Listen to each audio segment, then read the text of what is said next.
Okay, according to my clock, it's 6:01. Begin of the meeting.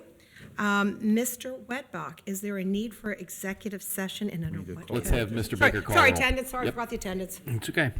Ms. Orch? Here. Mr. Unger? Here. Mr. Waller? Here.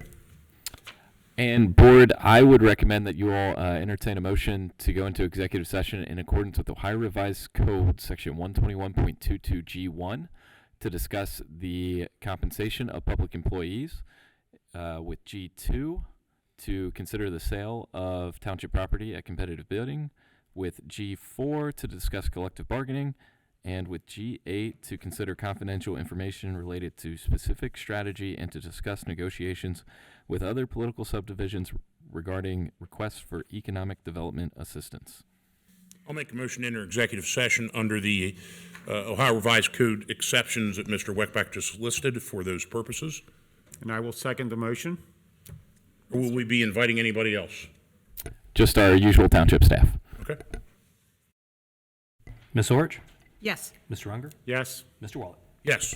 And before we leave for executive session, I don't see anybody in the audience, but for those on watching us, that we have all our department heads here in the office or in the meeting room chamber here. If anybody has any questions and comes up early, would like to speak to them, now's a good time.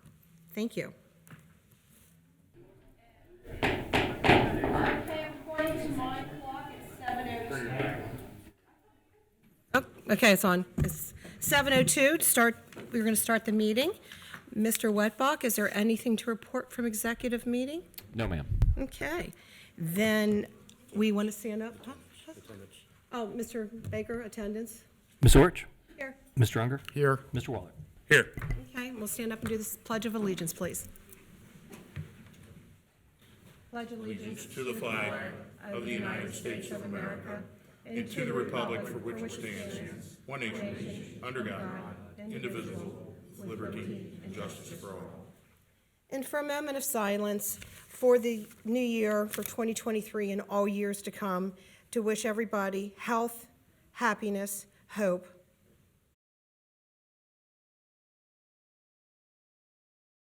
Thank you.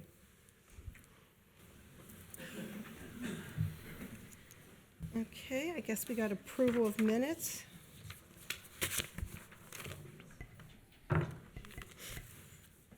Thank you, Board. First, tonight we have two sets of minutes for approval. First is the Board of Trustees regular meeting from December the 13th, 2022. I motion that we approve the minutes of the December 13th, 2022 meeting. I'll second that. That's two out of motion there. You want call for a vote? Ms. Orch? Yes. Mr. Unger? Yes. Mr. Waller? Yes.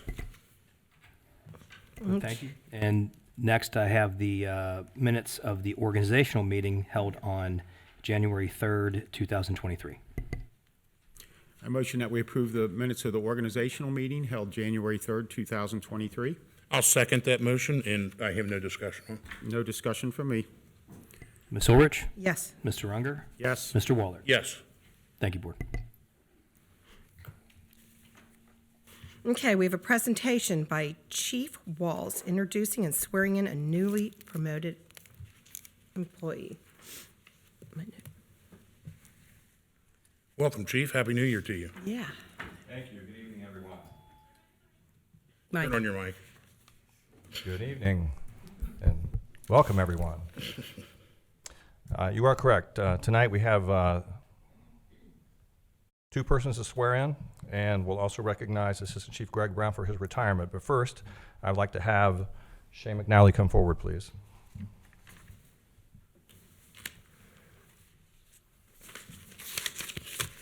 Shane's our newest career firefighter. He's a graduate of LaSalle High School.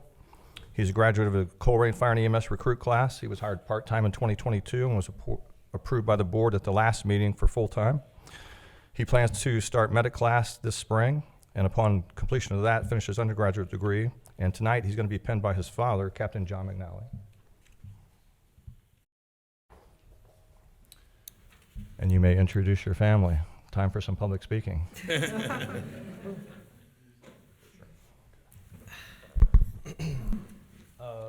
starting on the right, I have my grandma here, then my mom, Kathy, and then my girlfriend's grandparents, JoJo and Papa. And then I have my older brother, Johnny. My 2 younger sisters are at school, so they weren't able to make it. Then I have my girlfriend, Sarah, her mom, Jenny, her dad, Ken, and her brother, Corey. And then my father, obviously. Great job.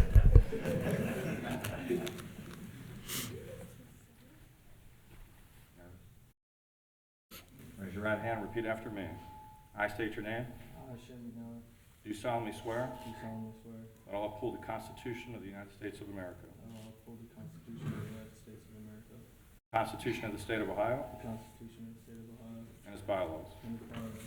I'll abide by the Colerain Fire and EMS I'll abide by the Colerain Fire and EMS mission statement, mission statement, values, values, code of ethics, code of ethics, standard operating guidelines, standard operating guidelines, and the township's policies and procedures. township's policies and procedures. I'll faithfully discharge the duties of firefighter paramedic And I'll faithfully discharge the duties in and for Colerain Township, in and for Colerain Township, Hamilton County, Hamilton County, State of Ohio, State of Ohio, best of my ability. to the best of my ability, So help me God. so help me God.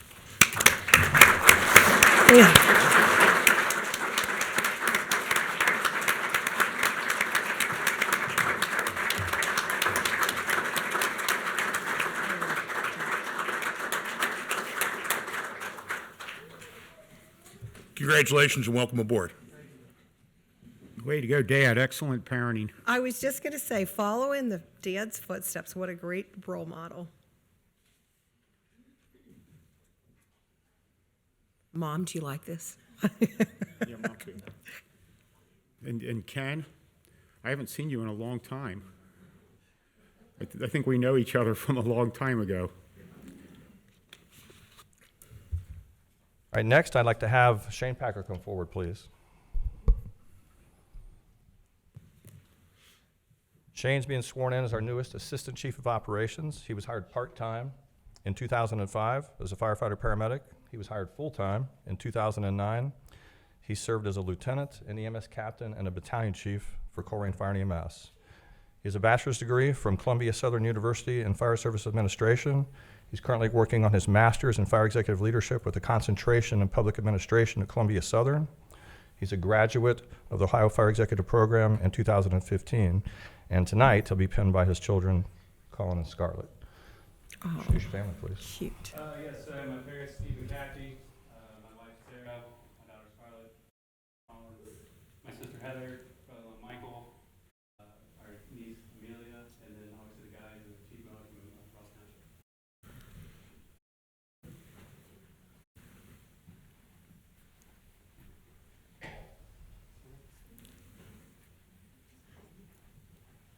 Right hand, repeat after me, please.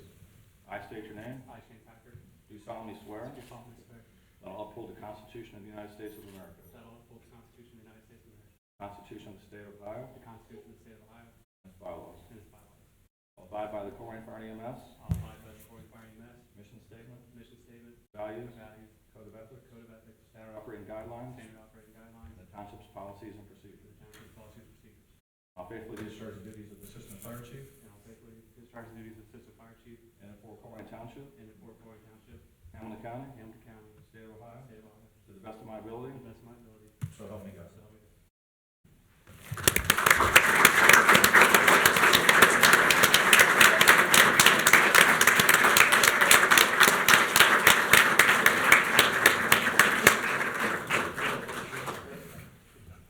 Congratulations. Thank you for your service. I was here Tuesday, and when you were up there, I guess, being sworn in up there, and they said there was lots of wonderful attributes about you, just letting you know. You're highly recommended.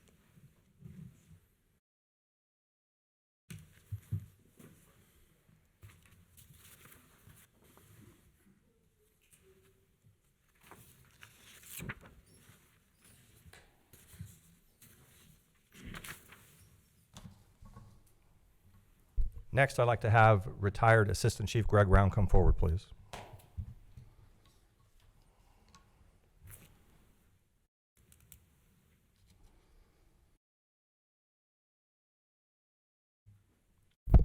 Greg was hired part-time in 1986. He was hired full-time in 1988. And as a note, Greg is the last employee who was hired full-time by the architect of the Colerain Township Fire Department, Chief Corky Snyder. He served as a firefighter paramedic, a lieutenant, a captain, a division chief, a battalion chief, and an assistant chief during his tenure of almost 37 years here in Colerain Township. At this time, I have the proclamation here to be read.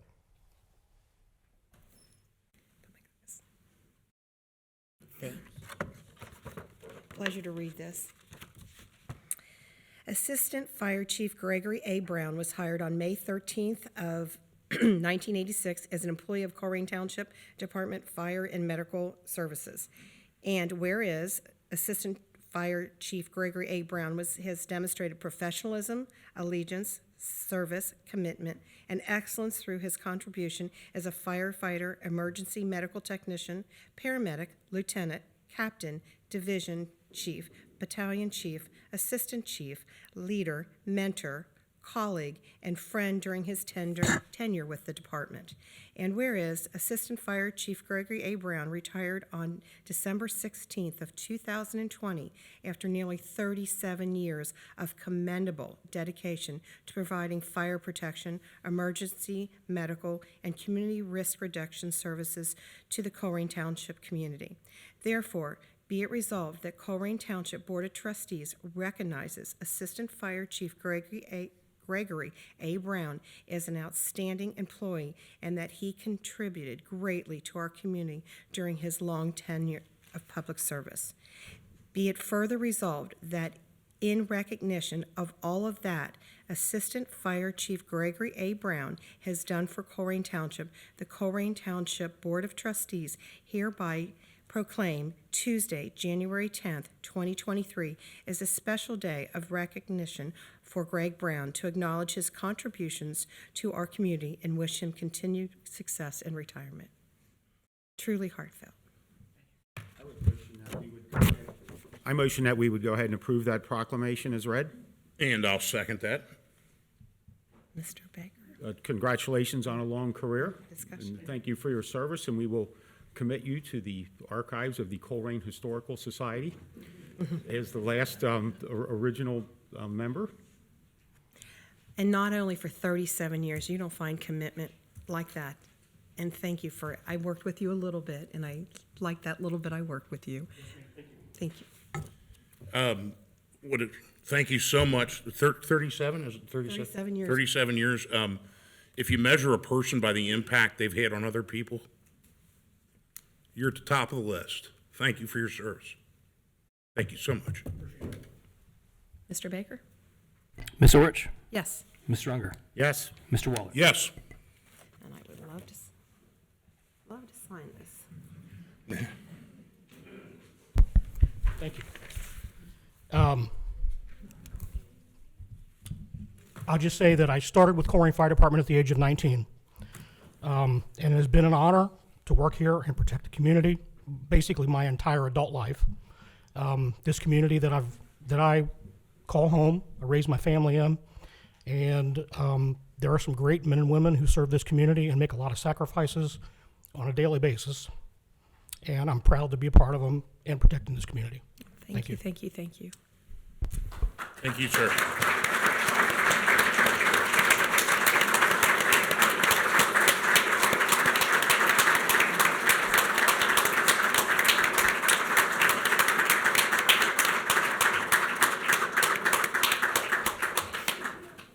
Thank you so much. Thank you.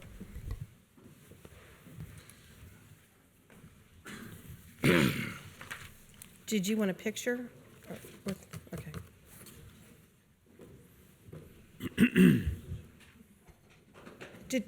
Chief, did we want to get a picture with the proclamation? I mean, Jeff just ran out with it. Or you want to do it a little later? Well, Jeff just went to make a copy of it. I said hi. Huh? While everybody clears out, we can take a minute. I can't think of the last time I saw you somewhere. Yeah, I'm sure we're both surprised at where each other's sitting, are we? Yeah, it's really nice to see you. Take care. I'll bet it's been 30 years since I've seen him. Can he take a picture, or I'm? Yeah, how about that, huh? Take a picture? Yeah, well, Jeff Baker went to get a copy of the proclamation, so I'll be back here in a sec. I know. Well, at least, Did you want to do that? well, Oh, did our photographer, oh, the photographer's right there. he's right here. He was ready to leave. That's why I wanted. Did you want to walk out there? Oh, yeah, I think we should. Walk out there. Yeah. What are we doing? Tell me what to do, I'll do. No, I'm saying, I'm not arguing. I don't know if we need to. Actually, Walking out of here upright and there you go.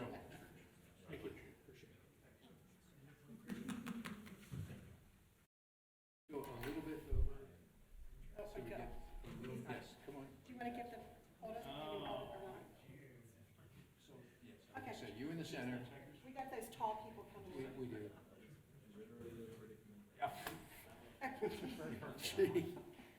Okay. Are we ready?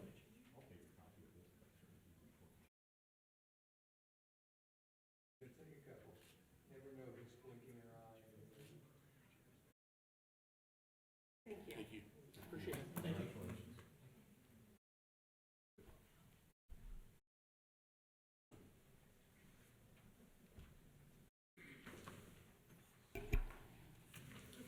Oh, I'm sorry. See behind you. Okay. We have the citizens' address now, and Madam President, Sorry. so I have Forgot. an email that was shared with Mr. Baker, myself, the citizen asked that we read it into the record. So we can do that now, I think. I'll just be first in line. Sure. Okay. Go. All right, from to Colerain Township officials, trustees, fiscal officer Jeff Baker, from George Bruneman, regarding discussions around flock surveillance system. The consideration of employing the flock safety system for Colerain Township is an expensive and dangerous invasion into our residents and visitors who travel in our community. The Movies and Books Minority Report, Enemy of the State, Eagle Eye in 1984, are meant to be urgent warnings about the results of mass surveillance, not a how-to blueprint for operating government agencies like Colerain Township. Static camera systems for the sole purpose of tracking all citizens moving in public areas is a violation of privacy, as well as the U.S. Constitution, Fourth Amendment, and Ohio Constitution Article 1 due process guarantees. The Flock Safety website proudly proclaims, at Flock, we design and build devices and sensors to capture sight, sound, and situation, which gives you the objective evidence you need for police to investigate and solve crime. That's a quote, starting at Flock and ending at solve crime. The problem is that these systems gather all of this, quote, evidence, unquote, even if no crime has been committed. The use of license plate readers on police vehicles already investigating crime is useful when searching for a stolen vehicle or an act of crime involving a known vehicle. Having static cameras throughout the community has nothing to do with an act of crime. Flock is collecting that data to be used for other profit-making marketing and data mining opportunities. There's nothing to prevent them from using all of those data feeds or other purposes. Since the streaming video goes directly to a third-party platform, there is no limit on what can be done with that information. I could state from personal experience that the video being processed for license plates can be just as easily processed to extract faces and perform facial recognition. As an engineering consultant, I have used and written software to do exactly those things. Colerain Township should not be using our tax dollars to spy on its citizens, customers, and visitors. China uses this exact technology to observe their subjects and keep them in line. Please cease and desist from turning our community into a communist paradise. Sincerely, George Bruneman. And that, I will hand over to Mr. Baker as part of the record. All right. Okay. Thank you, Madam President. Thank you. We have Alice Emmons.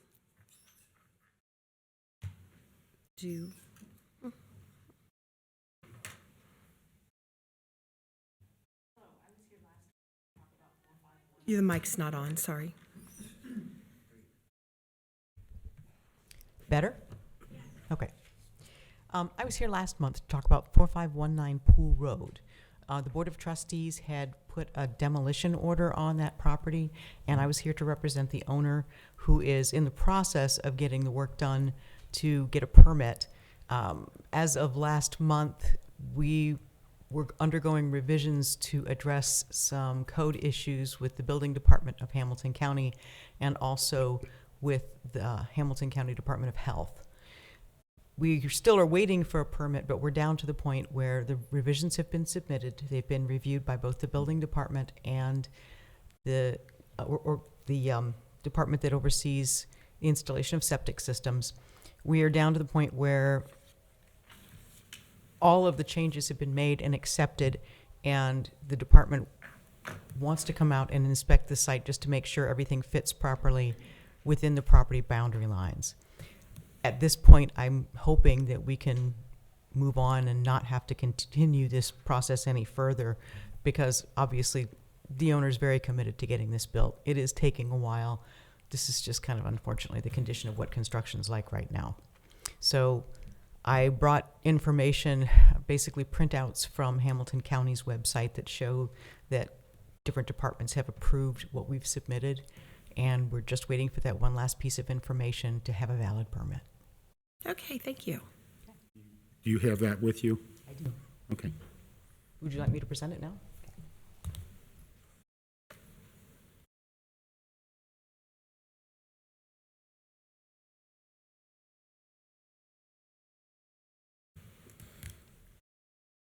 Is that something off the Cages site? Yeah. Okay. Basically, it highlighted the departments that have approved everything, and then there's an additional one because Okay. the Yeah, that's- septic system Okay. is separate. I know what that Okay, is. thank you. Thank you so much. Do you guys have any questions? I think it's an item for discussion later in the, Okay, thank you. Next, we have Kurt Veerhop.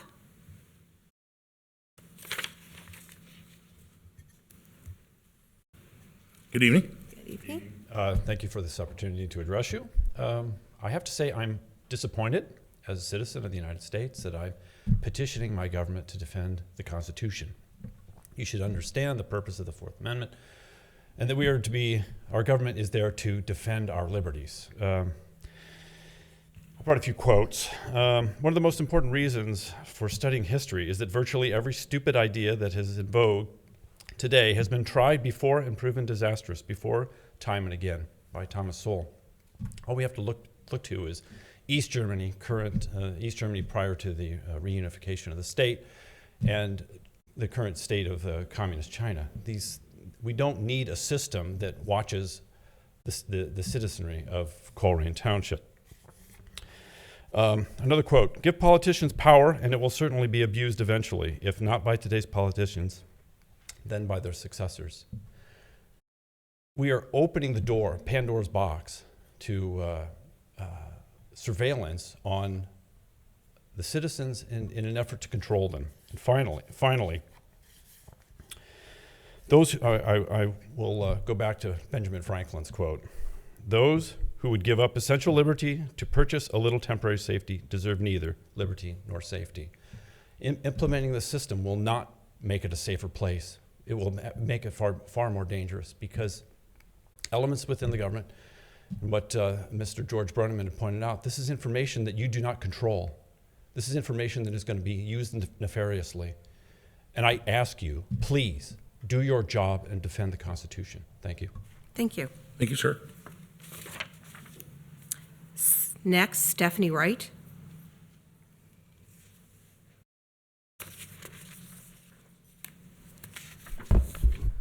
Good evening. Good evening. Good evening. I had an observation that I wanted to share with the viewing audience and everyone here tonight, that as you see before you 3 trustees, and to my knowledge, none of them attended a meeting prior to their election. And we had 3 trustees before them. Well, maybe they attended a meeting, but weren't Yeah, here it's often. It was more than one. Okay. If it can count it on one hand. No, it can't be. Okay. Go back and check. That's ridiculous.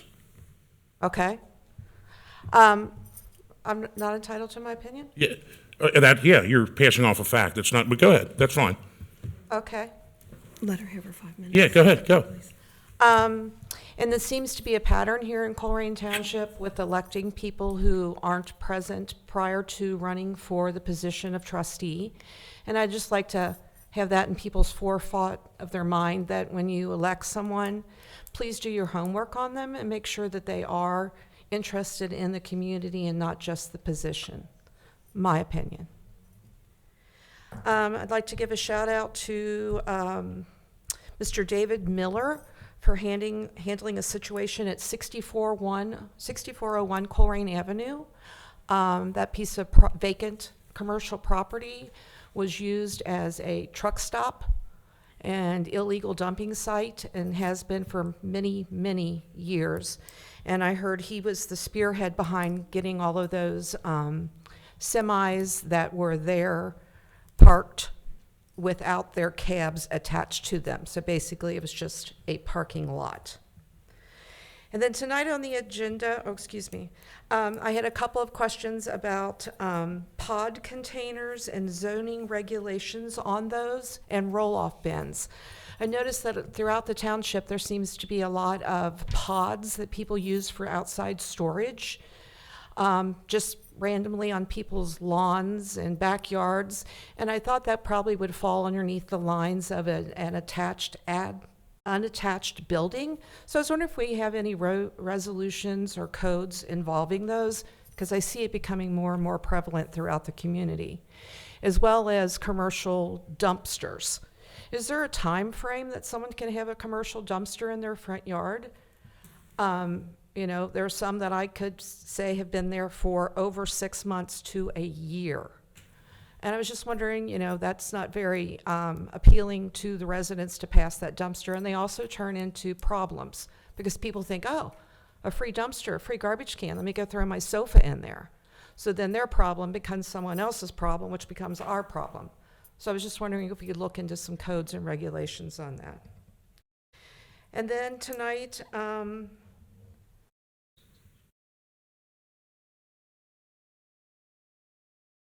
I was looking over the cash journal, and we have made 2 payments in 2022 to DW Landscaping, and that is the subcontractor that handles the abated property for Colerain Township. And we have, as of December 2022, approximately 182 violations that the township has posted onto a resolution to be abated. And there's only 27 to 38, because I haven't gotten the last final numbers through a public records request yet, of things that we actually abated. So I just wondered if someone could explain that to me, how we have so many resolutions that we pass, only a few of them get cut, literally, physically cut, and then how many actually make it to the auditor for abatement. The past 2 years, that's been a pretty sketchy issue with the zoning department. They have charged people who did not have their grass abated, and they have charged people who have not, or have not charged people for who have had their property abated. So I was just wondering if the township could look into that and make sure there's some checks and balances in place. Thank you so much. Matt, I'm sorry I didn't mean to offend you. Thank you. Appreciate that. Thank you. Next, we have Kathy Moore.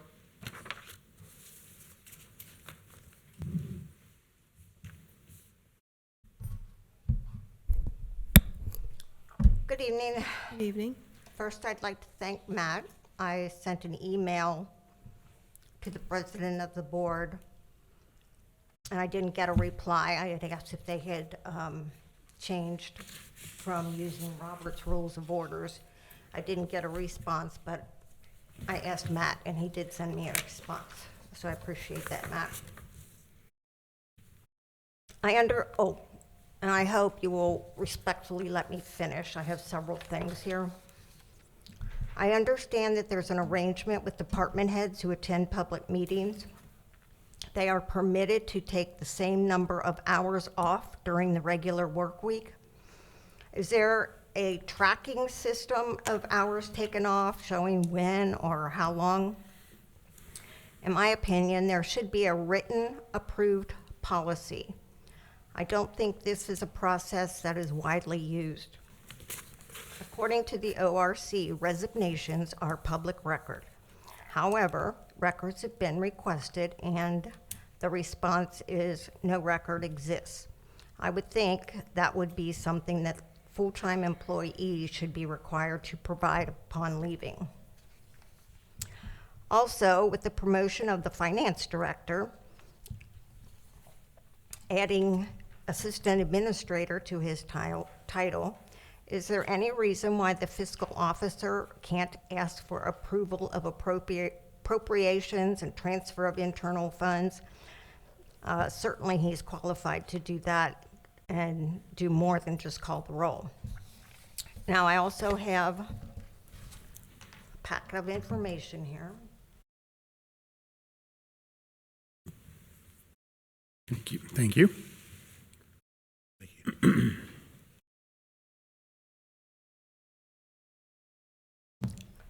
And I am supplying you with a copy of the current vacation policy. Please read the highlighted portion. I have said many times that employees are given 80 hours of vacation on day one. Can you please explain where the policy states otherwise? It is noted that in a previous audit, the sales tax was paid on several invoices. The retreat for department heads on 8/19/22 was paid $26.60 on tax. I'm sure there are more examples of the same. This should not happen. Even if it's on an invoice, it should not be paid. I believe this is one thing that should have been brought up to the board, which was for approval, was the retreat itself. I remember the Veterans Day dinner was not verbally approved by itself, including the cost. I had to ask.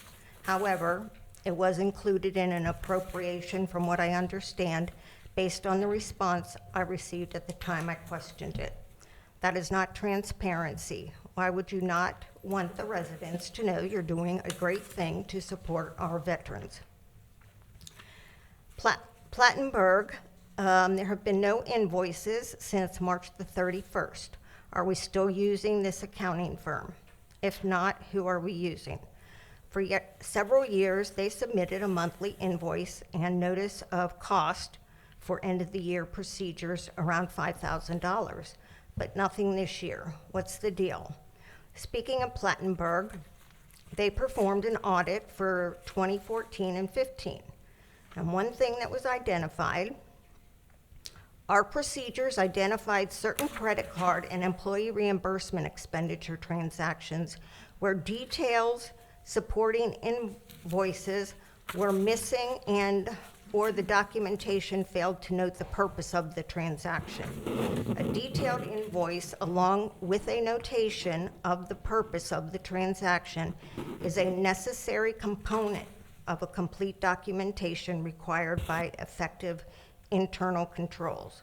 All reimbursements must clearly document to specific purpose of the transaction. Failure to maintain complete documentation is an indicator that improvements are needed to strengthen existing control procedures. And now, this same auditing firm will not provide a complete record of the services they are providing for us. The invoice for the... Ms. Moore, your 5 minutes is up.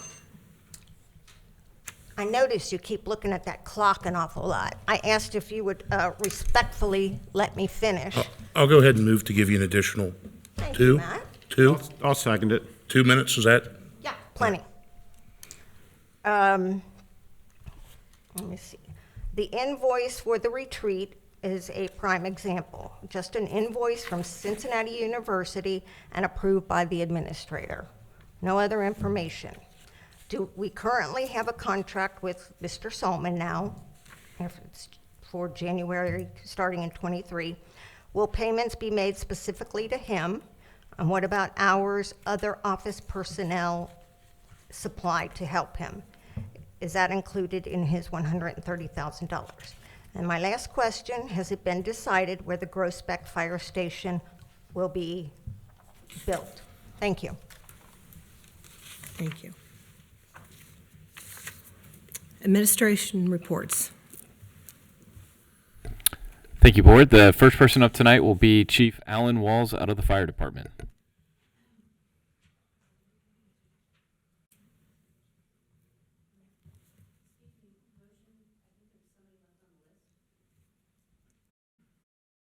Did you have another?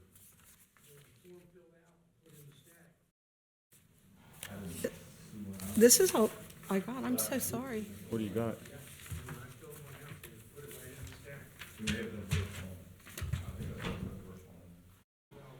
Oh, sorry. Oh, I'm so sorry. John. Yes, Hendry. Okay, I'm so sorry. It was stuck. I am so sorry. Oh,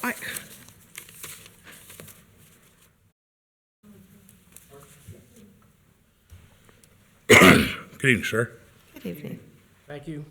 I'm here to oppose the surveillance cameras, and I'm going to second what Mr. Bruneman said and Mr. Verhoff. Not going to go over it too much, other than I understand that people, when they take a position in government, they swear to uphold the Constitution of both the United States and the Ohio Constitution. Just want to remind people that Article 1, Section 14 of the Ohio Constitution, as part of our Bill of Rights, basically mirrors the Fourth Amendment to the U.S. Constitution. The right of the people to be secure in their persons, houses, papers, possessions against unreasonable searches and seizures shall not be violated, to the rest of it without. Okay? So some people will say, well, if you're not doing anything wrong, you don't have anything to worry about. I retort, that's until they change the laws. We can go back, we can look at a little bit of history going back, less than 100 or around 100 years ago. The tyranny of the Third Reich and the Holodomor of the USSR, both were legal. That was all passed by legislative act, and those were legal. Okay? More recent examples are the illegal declaration of an emergency by the governor of this state. Article 2, Section 1D says that the legislature, by a 2/3 vote, must declare that emergency. We shut down businesses, and we made people stay in their homes. Where was my elected representatives standing up and supporting the Ohio Constitution for the rights of these people? We made kids stay home, lose learning opportunities, okay? And they say, well, we look at mask mandates, we can look at lockdowns.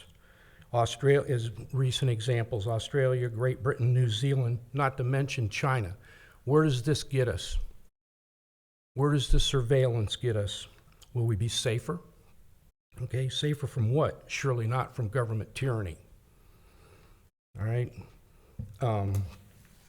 Finally, people would say, well, it's easier to catch criminals. So would general warrants, which are prohibited by the Ohio Constitution. And why don't we just put ankle bracelets on everybody? Okay.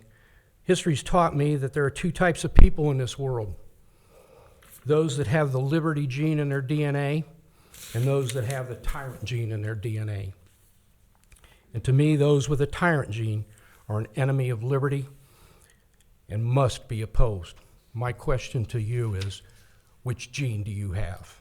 Thank you. Thank you. Thank you, sir. Okay, administrative reports. Sure. And again, with the conclusion of citizens' address, the first administrative report this evening is Chief Alan Walls with the Fire Department.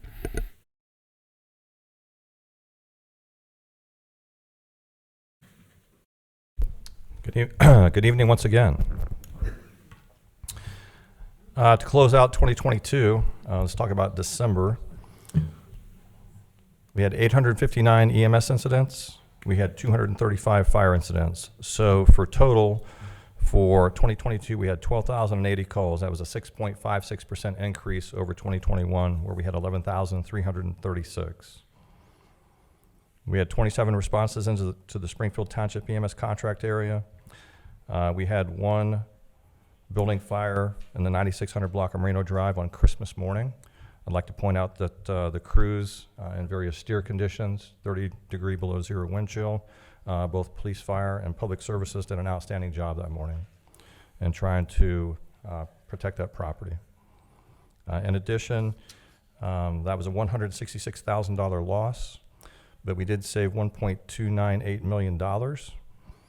We had an 89% save rate for 2022 in property lost versus saved, and we protect over $1 billion in property out of 5 fire stations. Our average response time for the arrival of the first unit was 5 minutes and 21 seconds, and our first unit on the scene less than 6 minutes was 68.07%. Questions? A comment. Out of your 859 calls last month, 2 were my friends, and the families wanted to thank you and the police for the number one thing that they had continuously said is care and compassion. So I contacted both of you. They just wanted to let you know part of your mission statement came true forth on Christmas Eve.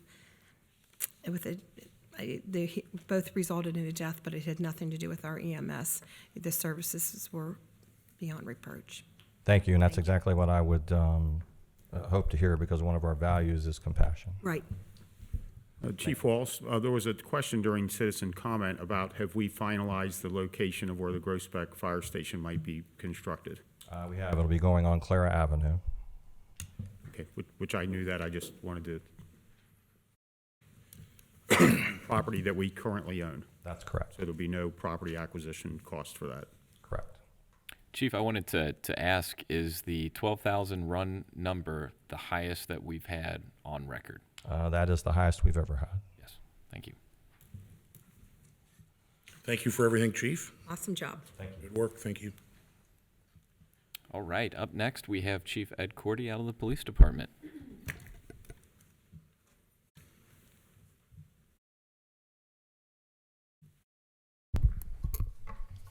Good evening. Good Good evening. evening, Chief. All right, for December and for the year, I'm going to go over both here fairly quickly. For the month, we responded to 3,785 calls for service. That puts us at 45,835 calls for the year. It's an increase of 4.91% over 2021, and we averaged for the month of December at 122 calls a day. We responded to all emergency calls in 2 minutes and 60.63, which is 2 minutes and 38 seconds. For the year, we conducted 1,840 traffic stops, and in December, we hit 208 of those. For the year, we hit 87 OVIs, 2 of which were in December. Awfully cold month to be even out drinking. So for the year, we made, I don't have that one up there, but for the year, we had 1,311 arrests. 118 of those were made in the month of December. We had 2 uses of force. One was a use of a taser, one was a usage of OC spray. And for the month, we had 1 traffic pursuit and did not open any internal investigations.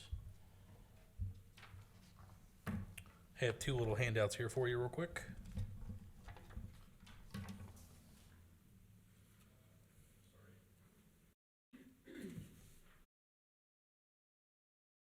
Thank you, Chief.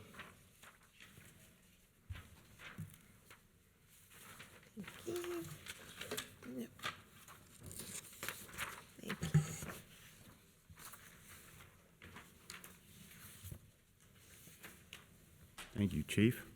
And what this is a chart and stats that I guess Chief's getting ready to talk about. I don't want Dana to yell at me, so. All right, I'm back to the microphone. Dana. Okay, so what I handed out there was the month crime stats and the year crime stats for the police department and violent crime and property crimes. And the second paper was overall code enforcement, environmental crimes stats for the year of 2022. This is our first full year for code enforcement and environmental crimes, so I wanted you to be able to look at that and let it wash over you and take a look at what we've been able to do. So recapping the year for crime in 2022, we had an increase in overall homicide from 2 up to 4. 2 of those 4 homicides included vehicular homicide. I just want to make sure I point that out there. So 2 of the 4 were as a result of terrible auto accidents. Rape stayed the same at 20. Robbery, and I will say, and this is something that Chief Denny always made a very important point of saying, is when you hear rape, you hear that's a terrible crime. This isn't, unfortunately, these are not stranger rape type of situations. This is something that's a little bit closer to home. Robbery, we had a 21% increase. That's a large percentage. It's overall 4 increased for the year. We had a 10% increase in felonious assault, which is 3 for the year, which leads us to 9 overall increase in violent crimes for the year at a 12.86%. In property crime, this is an area that we really had some ups and downs in. Burglary and breaking and entering, we had a 0.88% increase. We had 1 more burglary and breaking and entering than 2021. Theft is where we really we had a hard time with this one. And unfortunately, being in the business district that we are, this is something that we have a hard time controlling because frankly, it's out of our hands. We had a fairly large and substantial increase in that of 280 more calls, which is a rounded up 28% increase. Motor vehicle theft, we had a huge decrease and almost 72%. We had a reduction of 25 auto thefts compared to last year, which results in an overall increase in property crimes of 22%. We're getting the crime trends, as you see, are on the bottom. That's getting us closer to the 2019 trends for both. And again, the environmental crimes stats I have for you in the code enforcement are there. I'm not going to read you all these because there's quite a few on there. If you just would like to take a look, and if you have any specific questions, feel free to let me know, and I can dive that into that at a later time for you. Okay. Anything you'd like to ask? Chief, I would just like to comment, per the critique of it during citizen comments, that you have, about you being here before our meetings to make yourself available to the public, you have embraced this job 24/7. I know that I've had citizens call me, and I've contacted you on Sunday morning, and you've sent somebody out, or anytime. I don't bat an eye at contacting you anytime, and thank you for embracing it as a 24/7 job. I don't know how you could be any different. You would need that level of passion to take on the challenge you have. So I appreciate that, and you know, much as I hate to, I'd rather tell you something at 9:30 on Sunday morning rather than wait till Monday morning at 8 o'clock and contact you if I feel like it's important, and I appreciate your response every single time. So thank you. Of course, I appreciate you saying that, and it is easier to handle when it happens than a day or two later. Right. So to think that this isn't 168 hours, I know you sleep a little bit now and then, but and you didn't feel well last week, and you still carried on all your duties, and I called you at home one day, and I didn't know you were home, and so I just really appreciate that your dedication to it. It's been great so far. I can't wait to see what happens this year. So thank you.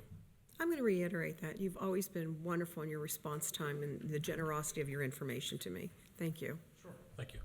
Yep, I appreciate the constant flow, and I contacted you Sunday too, so. Yeah, I think it probably was. So I appreciate, and the other thing I've seen a little bit more of, and this is, I guess for those watching in the audience, or those in the audience, or those watching at home, when we see somebody that's maybe at the 275 junction there, asking for money or asking for work, typically I'll call the non-emergency number, and the reason it's not that you send guys out to go lock them up or something. There's a process that goes through. Maybe for whatever reason I've seen a lot more of that lately. Maybe you just take a second to talk about that. Well, I mean, that is something we can lock people up for, but if this is something that people see panhandlers, we were hit really hard years ago with this, and we had to take a very aggressive approach to make sure that it frankly stopped. Of course, as things go and as time goes, it starts to fade away, and history always repeats itself, so it's going to start coming back again.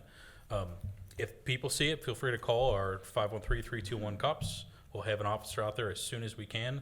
As I just said, we're averaging 122 calls per day, so there are quite a few different things that are going on.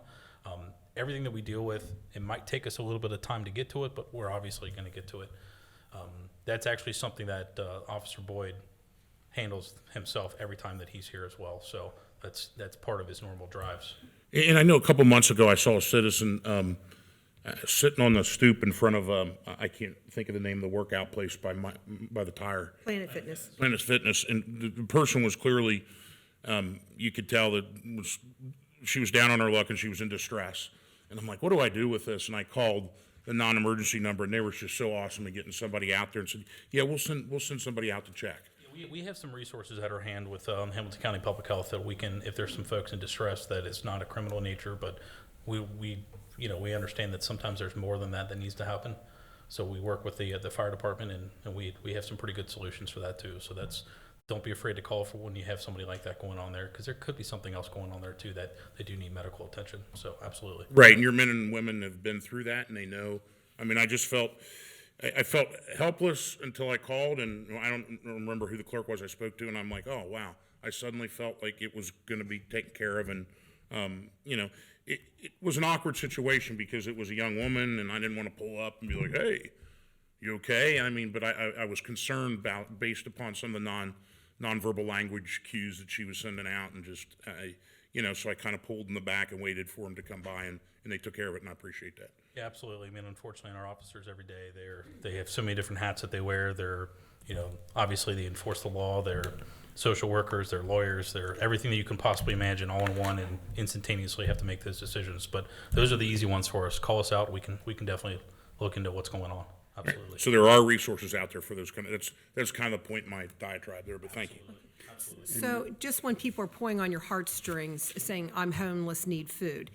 I would suggest that people call us and let us determine if that's an accurate So statement. that's what I'm trying to get across to the public, that some of them are not. And if you do call and they are, there is the services that you can send them or give them to, correct? So part of, the that's the law, is the panhandling is what I'm. Panhandling is a citable offense, but if they've been arrested for it and they've been convicted of it, we can actually even take them down to jail.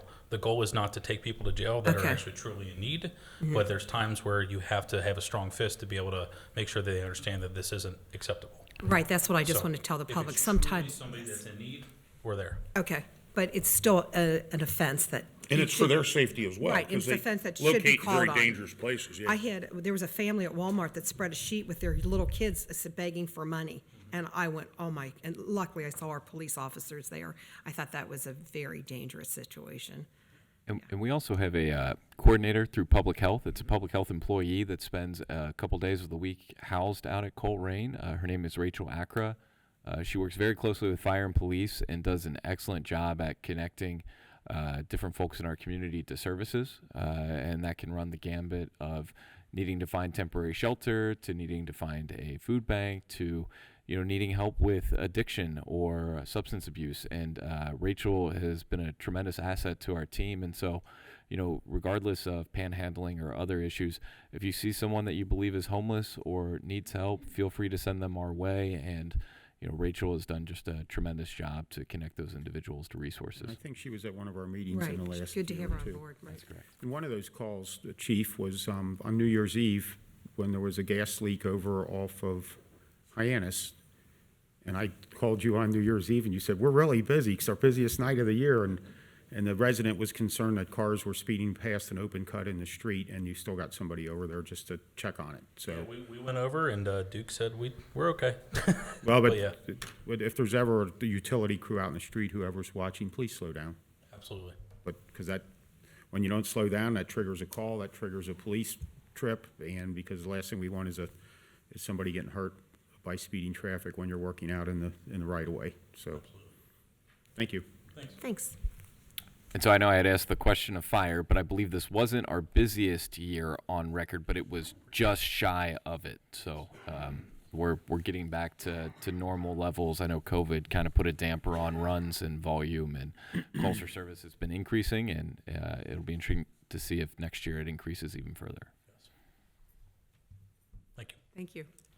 Up next, we've got Tiffany Mays to provide an update on public services.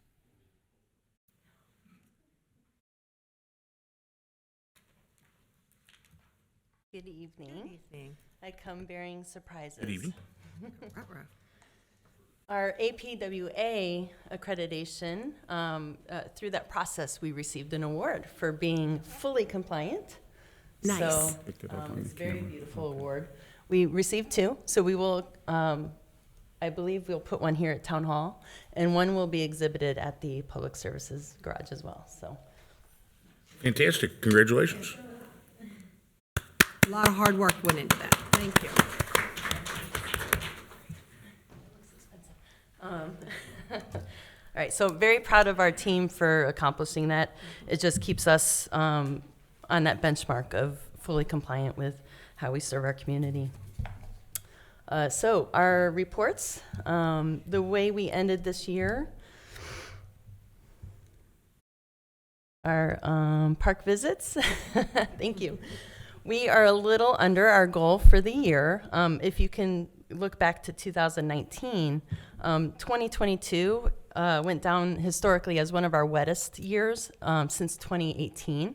So I think based on that situation itself, obviously when it's raining, we're not visiting our parks. So we don't have that critical data to really understand why our visits are low, but having operated golf courses in my past, I can definitely relate weather to being outside. So that is that statistic there. And then I'd like to draw your attention to this amazing statistic. Of the year, we collected 775 bags of trash. And I would like to publicly thank the Colerain Community Association for their dedication to keeping Colerain beautiful. Specifically in our public interchanges, we see a lot of traffic coming regionally, sometimes from other states through the 275 and Ronald Reagan interchange. So when people first come to Colerain and they see that it's beautiful, thanks to this group, it leaves a good impression on Colerain. So very proud of them. And if anyone would like to volunteer with them, they can call our Township Park Department. And that number is 513-385-7503 and sign up to volunteer. And they work usually one Saturday a month. And I think that's about it. And I'll highlight here that while this chart isn't looking at year over year, if you look at 2021 versus 2022, the litter crew, as well as the data that we got from sources like CCA, show that we've collected 2,000 more bags of trash in 2022 than we did in 2021. So Our labor litters are hard at work. That's a big jump. Yes. Thank you. Yes, George's and Pam's thank you for the CCA. They said 650 bags last Saturday. I think they do it twice a month. The second Saturday is up to 275 and the other ones. Okay, that's what I had read on the website, but I wanted to make sure I was providing some kind of accurate information. Perfect, thank you. Thanks. And I wanted to ask you, and I believe our road package is still out for bid, and I think the bids are due January 13th. Correct. So by our next meeting, you'll be coming to us with a very robust road program for approval for this year. It'll be more than we've done in years of our own funding. So yes, we're all looking forward to that. So. I am as well. Thank you. In the irony with the litter, just point out that gets paid for from the funds we get from solid waste for recycling. So the more you recycle, the more we can, that's how we pay the people that are picking up the litter. So that it's actually not a direct cost to the taxpayer because those funds are restricted.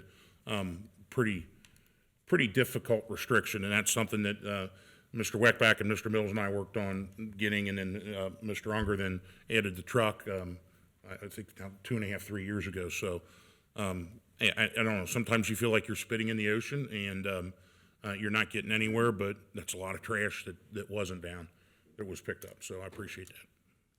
Absolutely. Thank you. Thanks, Tiffany. Thank you. Up next, we've got David Miller from the Development Department.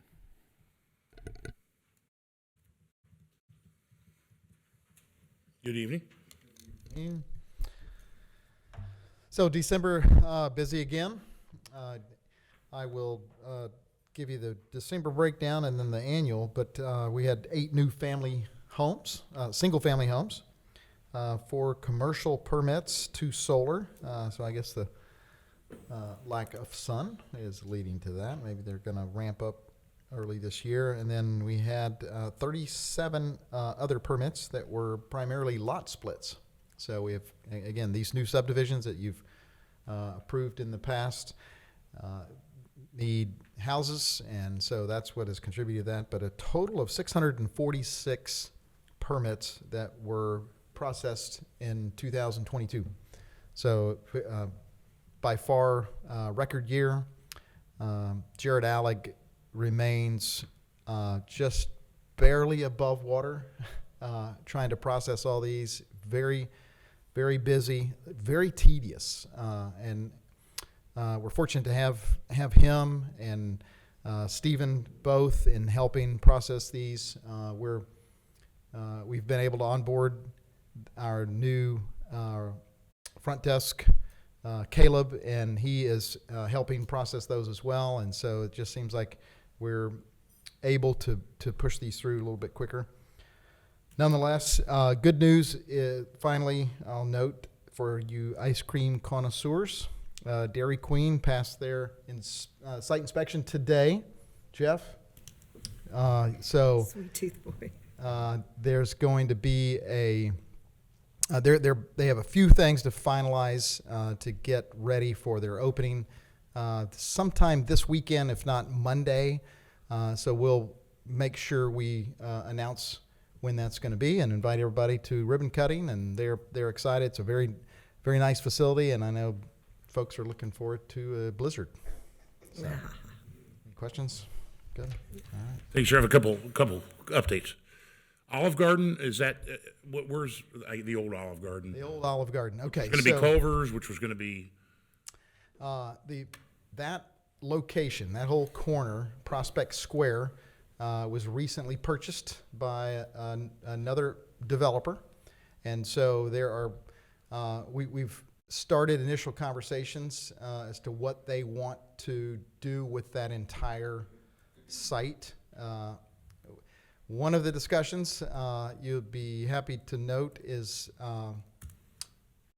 trying to transform those massive signs, those towers out in front. One on Springdale, there at Firestone, out from Firestone. Okay. And then the other is right next to PNC Bank. So those. So that site with Ross, the dress, was it Ross Dresses or something? Dress for Less. And that's attached to the Olive Garden where they... Well, Olive Garden was actually an outlot. Okay. And so that pad's cleared, and so they're looking at adding something there, and then there's going to likely be a tear down and rebuild of the building where that's over towards White Castle. So White Castle will stay, but half price the books bookstore? and AAA.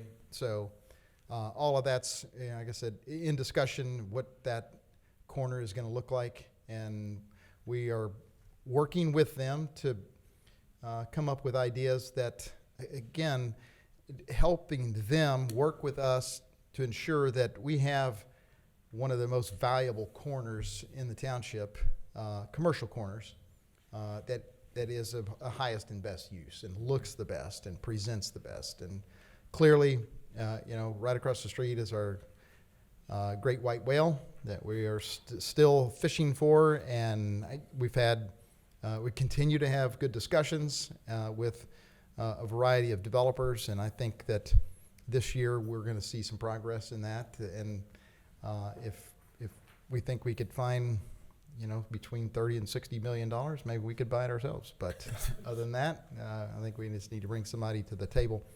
The economy, particularly the cost of construction, is tweaking down. Interest rates continue to tweak up. Interesting note, if I haven't said this before, that Dunlap Grove was qualifying buyers at the first of the year at $1,200 a month, and by the end of the year, they were having to qualify first-time homeowners at $1,800 a month. So it was a 50% increase in their monthly payment to be able to live there, and so it's made it more difficult, clearly, and I would hope that some fiscal policy could be tweaked to drive those down a little bit to make it a little bit easier for the builders to be able to buy and sell, build and sell those. And a citizen asked me about, and I didn't know anything about this, just only rumors. Is there another car wash going in by, down by Stone Ridge and Meyer? Yeah. There is an outlot out from Meyer, and so we have had discussions with somebody that is interested in putting a car wash out there. So I believe that that would be Zips, which is part of the same company that's up at Walmart. It's out in front of Walmart South. How is that zoned now? Would they need a zoning change? Yes, they're going to have to go before the zoning commission for a major amendment to that plan development. All right, and not to like hold a sledgehammer over their head, but the zoning department would come back to us. The zoning commission major amendment would need to come to the Board of Trustees for. So I would think that their past behavior with the current location on Colerain would very much factor into, I don't know about the other two, but my decision-making process. That's a challenge because they allow people to use their vacuums for free. Right. Who don't use their car wash. I know. So, I've done it. I'm going to pretend I didn't hear that. So I think that if they could tighten up those kinds of policies, I think you could have a little bit more leverage on how what their customers or even non-customers leave there. They admit it's a challenge, but car washes are a challenging segment. Yes, they are. Yeah. And so we're continuing to work with those proprietors to make sure that they understand that this is a responsibility. They need to police that on a very persistent basis. So to put it bluntly, I would be very not inclined to change rules to someone who I feel is having a difficulty following the current rules. Yeah. Well, I'm not sure if the rule change basically is it would be an addition to right. that PD and allowing there is an outlot that's there, and the zoning commission would be looking at what that zoning would be for that. So I'm not trying to put you on the spot. I just wanted to make sure that if I have any leverage, I use it now and let you know, rather than the day they come in front of the trustees, and and I vote no or something on it. So just so they know that kind of lever's out there. Right. We'll make sure we pass that on so that they understand what they could be facing. And again, my position is not to put you in an awkward position. I just want them to know up front, rather than be surprised when they show up here and I'm like, what are you guys doing? Right. Yeah, thanks. What? Nothing. All right. Thank you, David. So I did want to highlight again, not only that this was such a high volume year for this department, which is incredible what they've done with their folks, but the types of permits are a little more complex this year. So when you look at the chart that we've got up here, just single family homes being at 142 when we had only 36 last year, those take a lot of staff time to review and to provide feedback on, and to go back and forth with the developer to make sure all the setbacks and all the other parts of the zoning resolution are complied with. So it's been a yeoman's task in that department, and David and his team, Jared, Steven, they have done just some incredible work over this past year. And before I dive too far into sort of some of the statistics for the administration department, I just wanted to comment on how neat it is when we can start a meeting today welcoming a new firefighter who is coming in for their day one full time, and saying goodbye to an employee who had been here in that department for 37 years, and just being able to juxtapose that trajectory and that career path and the excitement that you could feel in the room for those individuals, both for Greg in his retirement and for our new employee starting his new role. So I know I'm excited for Mr. McNally and seeing what he's going to bring forward into the table, and I think the future is the limit for this department. So In the person in between. And the person in between. Up That's to right. Assistant Chief Packard, it's kind of an interesting timeline. Yes. So I know we don't visit these all the time, but I did want to stop real quick and highlight how our customer service scores have gone for the past year. So here you're going to see those three juxtaposed against each other. So the one to the far left is the admin department or the planning desk. The middle one is the police department, and the one to the right is the senior center. As you can see with the dark blue, that is a great score. The senior center is absolutely head and shoulders above all of us. It is viewed as one of the most positive places in the township, with almost a 96% great approval rating from those that walk in the door. The other departments are doing pretty well themselves, and these numbers make sense to me, just given the way that, in police, they do sometimes deal with some difficult situations. People aren't usually thrilled when they're coming in and have to pay to get their car out of the impound lot. And so, as we get this feedback, we work with our clerks, we work with our front desk staff, we work with the senior center to find ways to improve our customer service and continue to bring forth the best service that we can to our residents. And then the one other item I really wanted to highlight was our strategic plan for last year. So here you're going to see how we did across all the departments. We had 106 different items that departments engaged in. 76 of those were completed. We did not come through on 14 of those. And out of the rest, they've either been canceled, they've been delayed by an outside vendor, or they're ongoing. So we've got a couple items that, they don't necessarily end when the year ends, such as the Northgate Mall and some of our other development-related initiatives. Those are ones that are going to continue, and we continue to make progress where we can and continue to move this organization forward to fit the needs and the goals of the board. And with that, I will answer any questions that you all have for me, and happy to answer any other questions related to the departments. I don't have any at this time. I don't have any. Do you have that? No questions. Okay. Okay, then we move on to the trustee report. Who wants to go first? I'll go. I can go first. Okay. I'm going to keep this very short because I have numerous comments to make with regard to flock later, so I don't want to completely. I don't want to keep people here over 48 hours.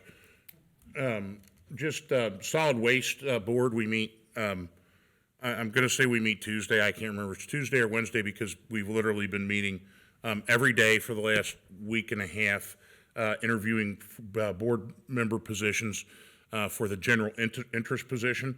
And the solid waste board, we submitted the solid waste plan, which has to be submitted to the state of Ohio, and we're waiting for their feedback. That's some 200 plus pages of the solid waste plan, with the idea is to reduce the footprint, to reduce the use of the landfill, to reduce items placed in the landfill. And I'm learning more about recycling and landfill than I ever thought information even existed. In fact, I guess I still thought people sorted out recyclables. You don't have to do that much anymore, and there are certain recyclables that are sortable, certain ones that are not. And I think I mentioned this last time, and I'm going to mention it again because it's one of the big points for solid waste is working on hazardous materials. And the one thing I found out interviewing with Matthew, or volunteering with Matthew 25, if you have paint at home, they will take it, no matter how ugly the color. And I have some ugly colors, and they took them. And they'll put them and they'll mix it and they'll use it somewhere else. Because one of the hardest things to get rid of, paint, it seems like.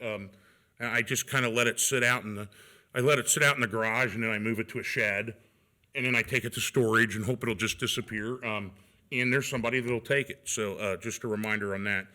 So that's kind of an update on solid waste plan, and then I'll reserve the rest of my time because I've got a number of comments to make regarding flock that'll Isn't like 75% of what's in the landfill recyclable? Didn't?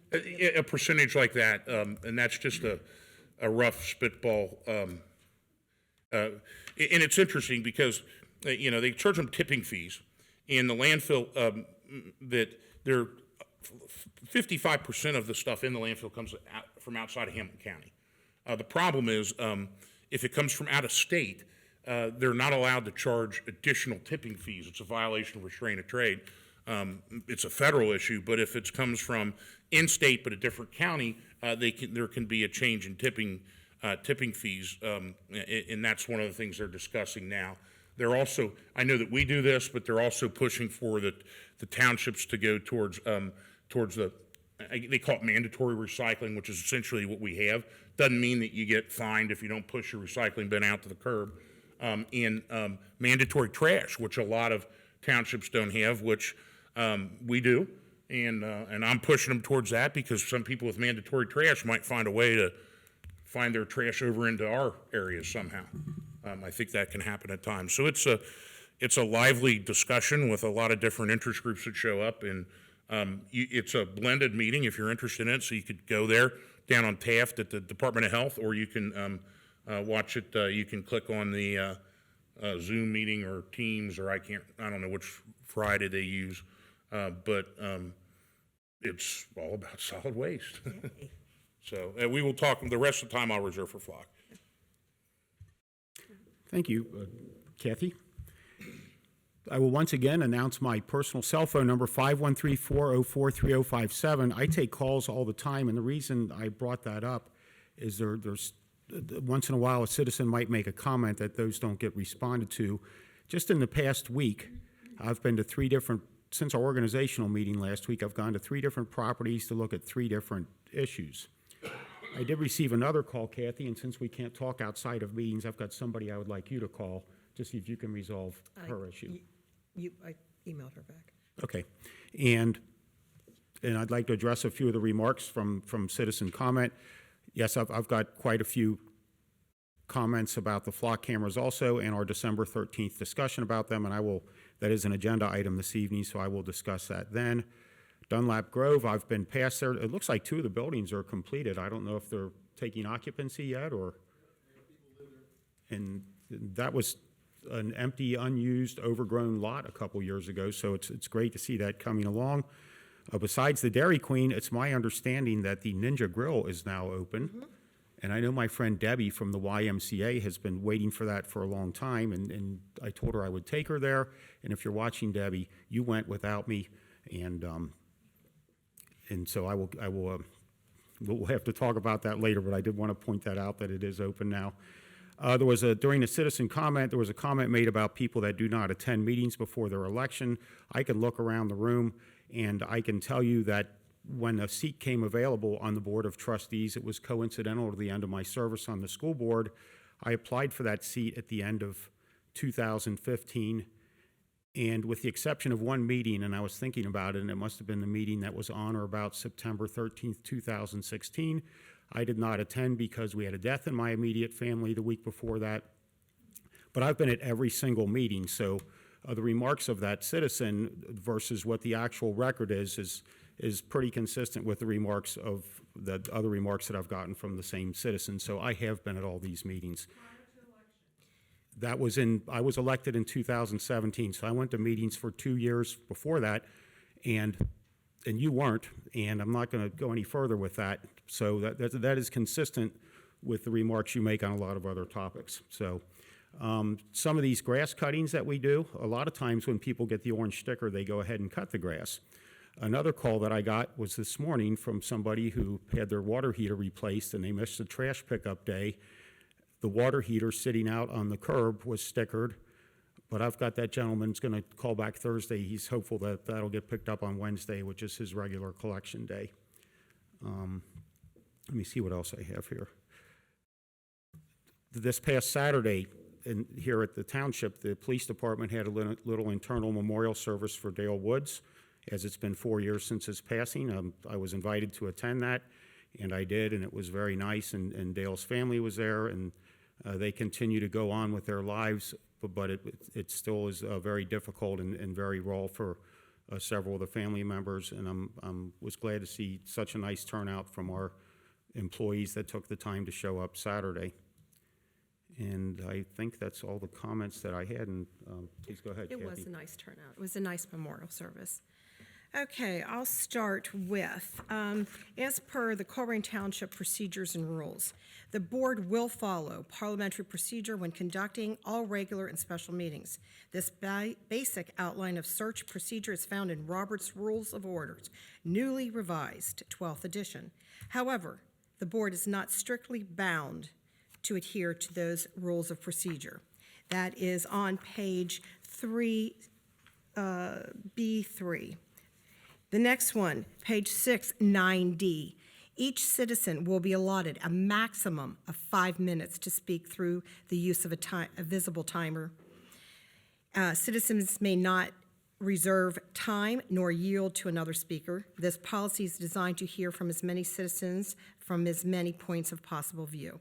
The presiding officer will alert the speaker to the expiration of their 5 minutes and recognize the speaker. The time limit may be extended at the discretion of the majority of the trustees. This is a business meeting. It is not a public forum. If any questions are asked from a citizen during the citizen address, they will be answered by the appropriate department head.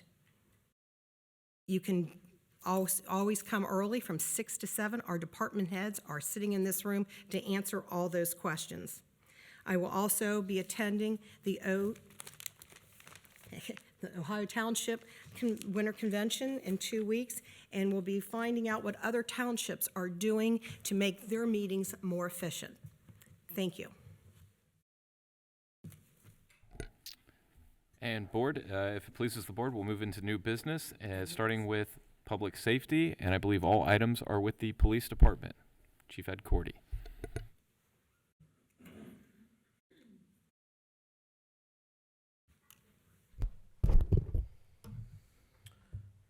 All right, A, we have a resolution declaring nuisance and ordering abatement. This resolution allows for the removal of uncontrolled vegetation and or refuge at the following properties. Long list, bear with me. Yeah. 3876 Pool Road, 10116 Windswept Lane, 2516 West Galbraith Road, 9631 Pippin Road, 9449 Laura Linda Drive, 3318 Niagara Street, 3332 West Galbraith Road, 3345 Niagara Street, 3348 Niagara Street, 3075 Aries Court, 3207 Struble Road, 9736 Sacramento Street, 3154 Lapland Drive, 2557 Niagara Street, 2404 Shone Drive, 6749 Memory Lane, 8863 Planet Drive, 2844 Crest Road, 3248 Rinda Lane, 9108 Neal Drive, 2678 Cornwall Drive, 7248 Bolin Drive. I'll motion to declare nuisance and order abatement at the addresses provided in the resolution and read into the record by Chief Cordy. And I will second it. Any discussion? I want to say I've looked at 3 of these in the last week or so also. And most of these are trash, wouldn't you say? There's no Right. vegetation. Well, there's- It's just an abomination of garbage. No other comments? No other comments? Ms. Ulrich? Yes. Mr. Unger? Yes. Mr. Wall? Yes. If you allow, I will just say that this is a complete reflection of having a fully staffed team to be able to get out there and get into this and start going through and investigating this. So, Thank you. all right, item B, resolution declaring a junk motor vehicle at 2716 Brampton Drive. 2716 Brampton Drive, we have a vehicle. It is an Ohio license plate George Tom Victor 4147 GTV 4147, which is a 2009 white Dodge Journey. Recommend adoption of this resolution. I motion that we approve the resolution declaring the vehicle located at 2716 Brampton Drive as a junk vehicle. I'll second that. Any discussion? None.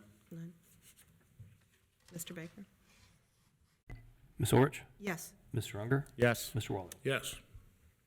Item C, resolution declaring a junk motor vehicle at 2968 Compton Road.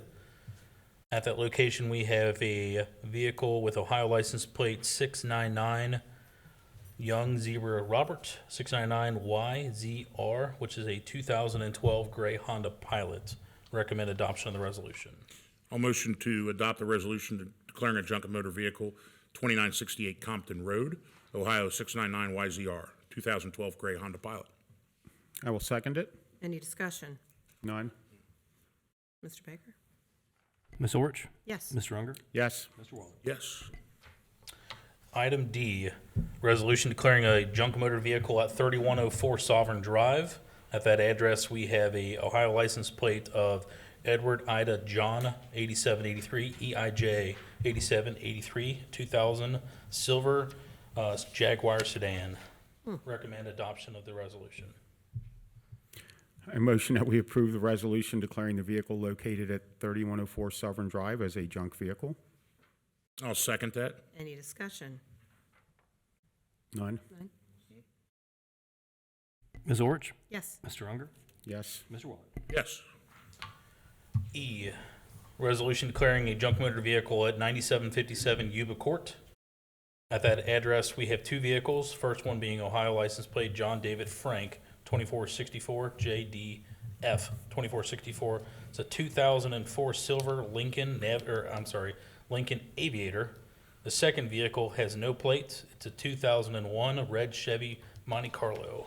Recommend adoption of the resolution. I'll motion to adopt a resolution declaring junk motor vehicles at 9757 Yuba Court, Ohio JDF 2464 2004 silver Lincoln Aviator, and 2001 no plate red Chevy Monte Carlo. I will second it. Any discussion? None. None. Ms. Orich? Yes. Mr. Unger? Yes. Mr. Waller? Yes. And F, resolution declaring a junk motor vehicle at 9936 Laura Linda Drive. At this address, we have an Ohio license plate Henry George Adam 4598 HGA 4598. It's a 2000 red Mercury Grand Marquis. Recommend adoption of the resolution. I'm waiting for that screen to come up. I'll recommend the adoption of the resolution declaring a junk motor vehicle 9936 Laura Linda Drive, Ohio HGA 4598 2000 red Mercury Grand Marquis. I will second it. Any discussion? Since this is the last one, I would like to point out, once again with Officer Boyd, when I was up here Saturday talking to him, he went and got the one off of a street off of Dry Ridge Monday morning. There was also a trailer with it and a couple tires laying in the yard, and it's just one more example of these guys embracing this 24/7. He's worth his weight in gold. Yes, he is. Yes, he is. No other comments. No other comments.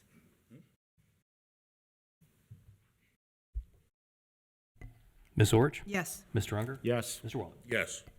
Okay. Thank you, Chief. Next up are items out of the Public Services Department, and they will be presented by Assistant Administrator Mays.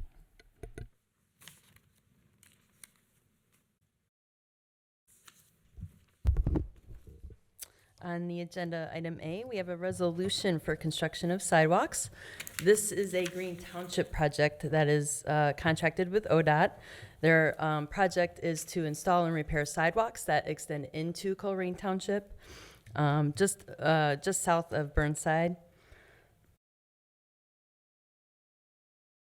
This consent legislation is required by ODOT for them to execute the project. This allows the work to be completed, and it is at zero cost to the township.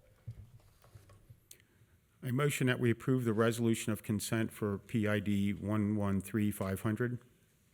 I'll second that. Any discussion? Yes, and for those unfamiliar with it, there is a welcome to Colerain sign there, and I would say the distance from there to Burnside is less than 100 feet, maybe right around that range. Yes, I believe that is correct. Yeah. Anybody that's familiar with that little stretch there. Any other discussion? No. That'll be a really nice, looking at that, it says it's an 8-foot wide sidewalk. Boy, will that get some people off the edge of pavement onto a sidewalk. Sadly, I think we've had a few folks get hit by cars in that area, so it'll be great to get them up off the edge of pavement. There's a lot of people that walk along there. I think it'll clean it up nicely, too. It'll make it look nice. No other comments? No other comment? Ms. Orich? Yes. Mr. Unger? Yes. Mr. Waller? Yes. Okay, item B, this is the fun one. Motion to issue request for proposals for Phase 3. In 2019, staff identified the need to replace the outdated Megaland playground with a new state-of-the-art design that would draw visitors and serve the community for decades. Construction of Phase 1 and 2 of Fort Colerain have been completed, with the next and last phase to be completed this spring. It is necessary to solicit bids from vendors for the construction of Phase 3 and the completion of the project. This project is being bid as a design intent project, where the goal is to be presented with a proposal that is consistent with the design found in Attachment A of your files. The request for bids will be open this Friday, January 13th, and advertised on January 18th and 25th of 2023. All proposals will be accepted through February 3rd of 2023.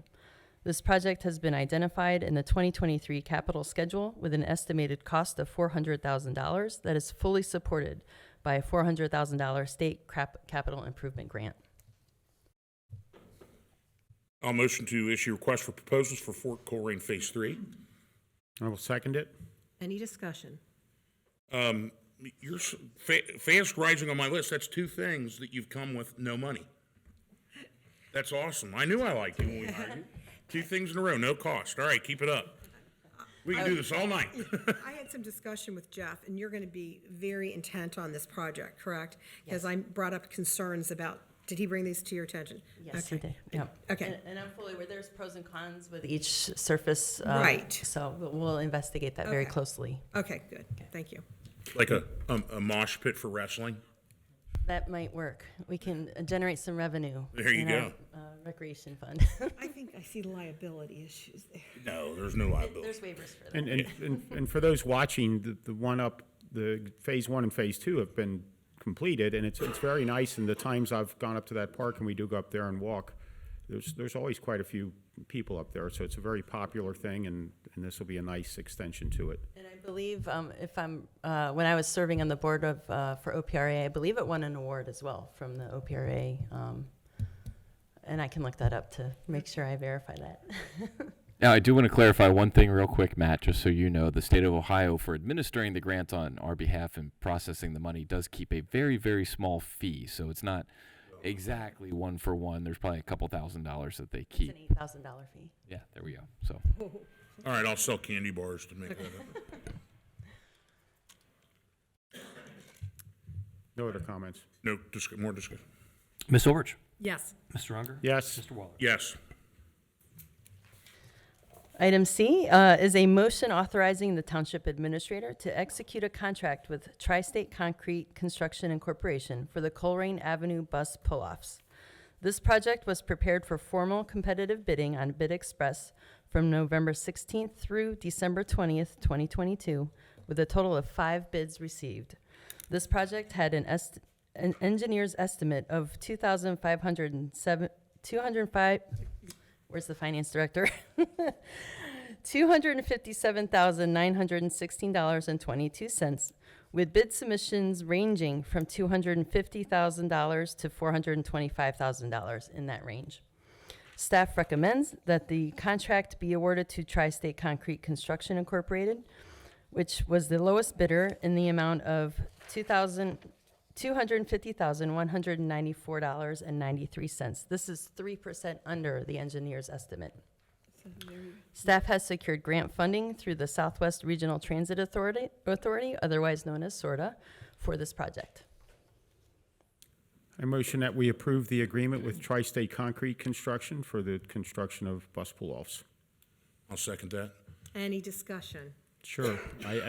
At the very beginning of this project, I know former trustee Roger Gopal had really lobbied hard to get that grant, and that just goes to show how long it takes to Right. get these things. But so congratulations, Raj. If you're watching, here we are, and you'll be able to see bus pull-offs this year. His hard work came to fruition. That's not wonderful. and you should be happy that we got a grant, and it came in 3% under. Are we happy about that? So we were awarded 385 and it's only 257. Can we find another?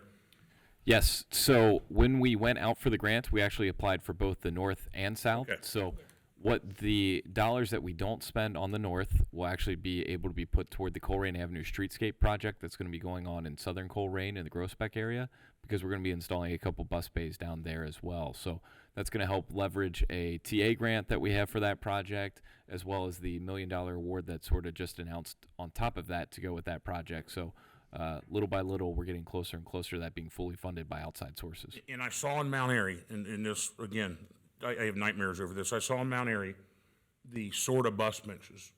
We're not getting those, right? We are paying for our own benches entirely, and that means we will not have benches with advertisement. They're actually worse than the previous ads.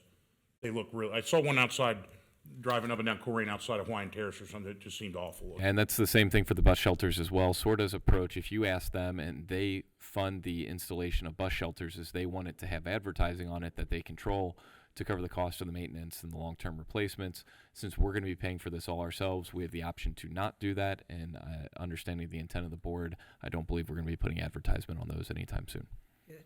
And just for the public, if it's going to sort of look like White Oaks Shopping Center, the pull-off, so it's going to let traffic flow a little bit nicer and not clog that intersection up right there. So I think it's going to be a nice addition to that part of the township, both parts. Any other discussion? No? Okay. Ms. Orich? Yes. Mr. Unger? Yes. Mr. Waller? Yes. And final item D, a motion authorizing Township Administrator to execute an agreement with D.R. Horton for snow and ice removal of Crosley Meadows subdivision. The developer of Crosley Meadows subdivision has requested that the township remove snow and ice on the unaccepted streets for the subdivision that they are constructing. The attached contract would compensate the township at a rate of 10 cents per lineal foot for a total of 1,786 lineal feet for each snow event. I motion that we authorize the township administrator to execute an agreement with D.R. Horton for snow and ice removal of the Crosley Meadows subdivision. I'll second that. Any discussion? Is all of that within Colerain Township? Yes. In fact, that is, ironically enough, in the very most southeastern portion of the township that you can go. Okay. Because I know the Springfield Township line. Yep, that'd be right across Pippin there, and then the city of Cincinnati is right there So as to answer well. the question, that is all within Colerain Township? That is correct. Okay. So we've seen a number of these the last few meetings, and it's my understanding that these are revenue neutral, right? Yes, so We're not making money, we're not losing money. right, and in some circumstances, our guys are going to be driving past anyway, so the cost is going to be whatever salt may get thrown down in the process, and our understanding is the tonnage is not going to outweigh what we're going to get back in terms of reimbursement. The other thing that's kind of unique to us is from talking to most of these developers, most townships charge between 5 and 9 cents per mile, and we charge, or lineal foot, and we charge 10 cents. So we're a little higher than others. Good negotiation. No other comments? No other comments? Mr. Baker? Ms. Orich? Yes. Mr. Unger? Yes. Mr. Waller? Yes. Thank you for your attention. Thank you. Next up is David Miller out of the Development Department. Good evening again. A couple items in the Development Department. First is a continuing discussion of the public hearing that we had on the demolition of 4519 Pool Road. Earlier during public comment period, we heard Alice Emmons. She's architect for the homeowner.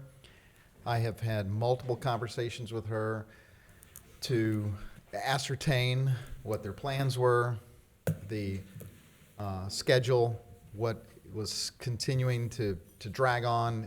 She explained and provided copies of the Easy Track permitting. And so I feel this is the item that's in Cages, as Mr. Unger had requested as well, inquired about. I think that they've proven a commitment to rebuilding this house, and again, just a refresher, it was a total loss, and really what's there is a brick wall shell.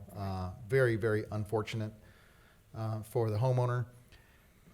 And our goal is not to just go and take property and demolish it. It is to work with the homeowner whenever possible. As we will hear next, the next item, there are circumstances where the homeowner has been totally derelict and has let a property become a public nuisance, and that's when we have to step in. This is not one of those cases. It did languish for a good while, but there were circumstances that were out of their control, and again, I've discussed that with Ms. Emmons, and I feel confident that they are going to continue to pursue to reconstruction, and that's a very positive thing. So I would recommend that we table this item permanently and not ask them to come back again. And you know, we can monitor it. They will be coming to us for a variety of permits, and so that's a process that we would have access to. I'll motion to table the demolition of 4519 Pool Road. I'll second it to get it to the floor for discussion. Okay. Table the right item there? Yeah, I don't think it should be tabled. It probably I It think should a just be decision needs to taken, made, right, it taken just, off or right, whatever. yes. Well, Okay. I'm fine. I don't want to drag her back in here in February, but we have one meeting in February and then one in March. So what will we see in the next 60 days? I mean, I'm looking at this and then she's getting her approvals. What is the timeline that, hopefully in 60 days, she's got the rest of her approvals, or obviously there's a problem somewhere? If you haven't ever worked with Hamilton County with a septic system and how it has to go to state, I mean, it's 6 to 8, it could be up 6, I had one that took 8 months. But I mean, at So some point, we need to there- report back. Well, I think And paying it's an my architect, recollection that I think a certain action has to be taken within a certain amount of time following the public hearing, if I can remember, I think, based on our last. So what would you last- recommend we do? I would withdraw it if need be. You can bring it back to the forefront, but at this point, I would. So we would, Just withdraw. so if nothing's done by this summer, we would, and progress stopped, then we'd have to have another public hearing and start the Yes. process over. That's correct. I'm fine, yes. fine with that, but please, you know, stay on it, and if you sense there's no progress, please let us know. Absolutely. So what do we need to do? So- Just that? I'll withdraw that motion. Withdraw the motion, withdraw the second. So Matt withdrew his motion. So I believe the next course of action would be to have a motion to remove this property from the demolition process. Yeah, so I'll motion to remove 4519 Pool Road from the demolition process. And I will second it. Mr. Baker? Rich? Yes. Mr. Unger? Yes. Mr. Waller? Yes. The next item is related to demolitions as well. This is a request for proposals for our demolition program. As you are all keenly aware, we have been walking through this process literally since last year, first of last year. We started with a list of properties that were potential demolition and worked with code enforcement, analyzed these properties, tried to notify owners, did everything we could. This is where we have come down today.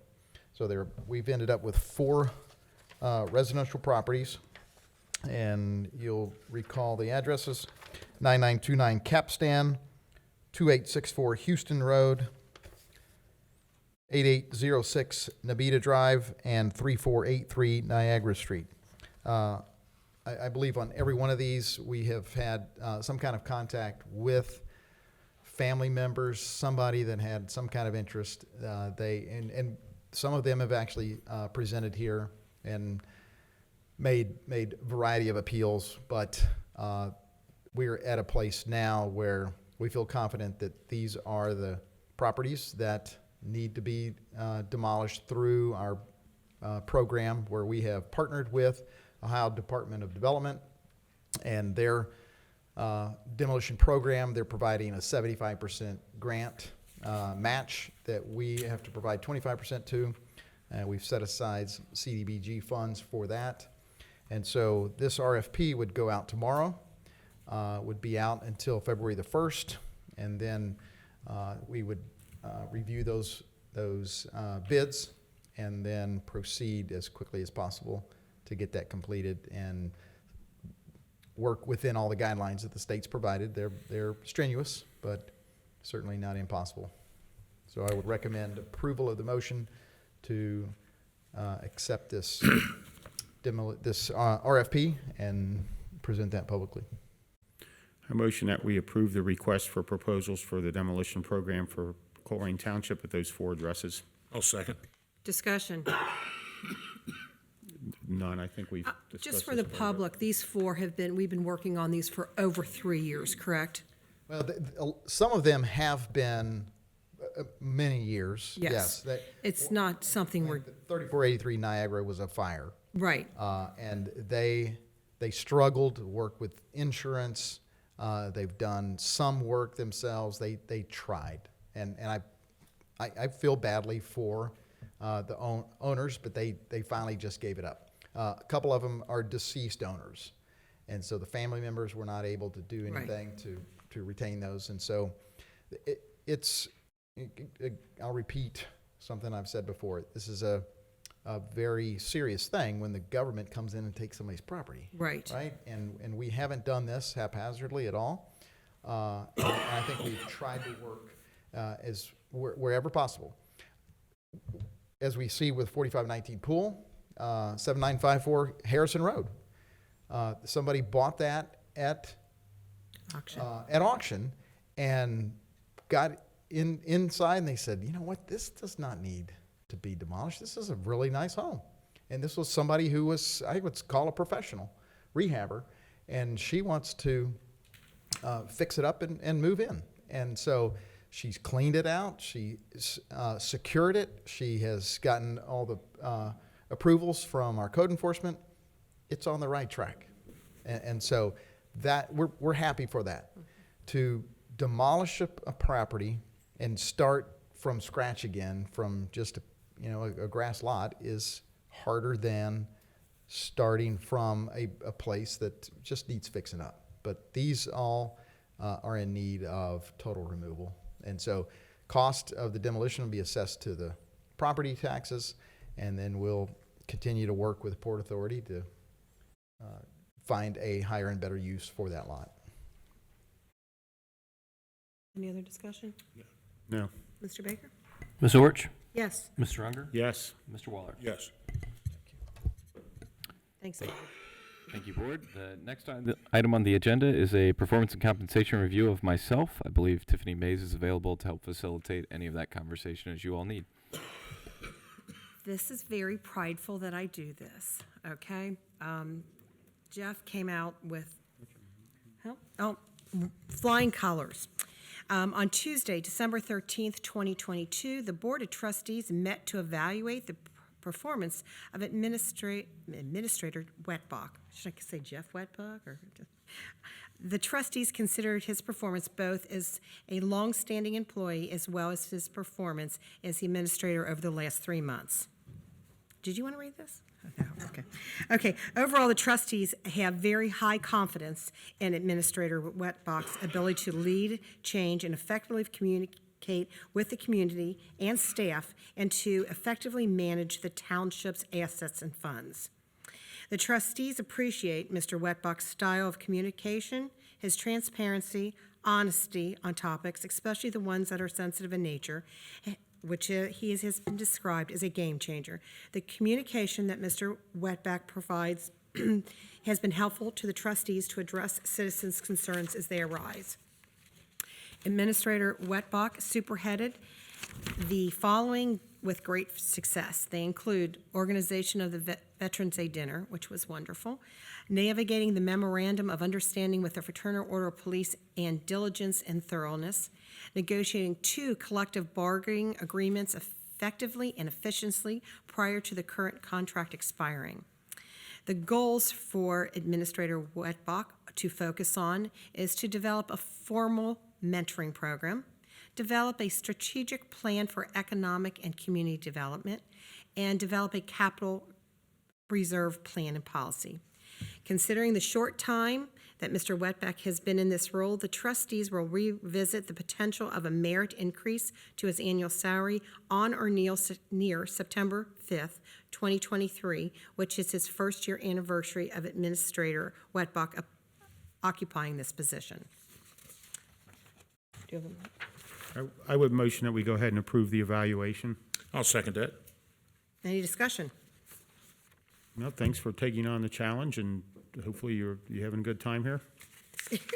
Yeah, no. What questions do you have for us? I appreciate the feedback, and as always, I'm open to more constructive feedback as you all think of it, and so don't ever hesitate to reach out and let me know what you're thinking and areas where I can improve, because if no one's telling me where I can improve, I may be missing it. So, and it's been a pleasure to be here at Colerain, and it doesn't seem like it's gone by, 3 months. It feels like it was just yesterday when you all were approving me for the role. So I appreciate that. And we are contractually compelled to provide an evaluation, and this satisfies that aspect of your contract? That is correct, yes. Okay. And that's why we're doing it after 3 months when the data, it's a lot of the data we may have used from Assistant Administrator 2, and, when one of those 3 months is December, I'm just so happy and pleased that you took the position, and I just really value your leadership and your just your commitment and your steady hand. You have a steady hand.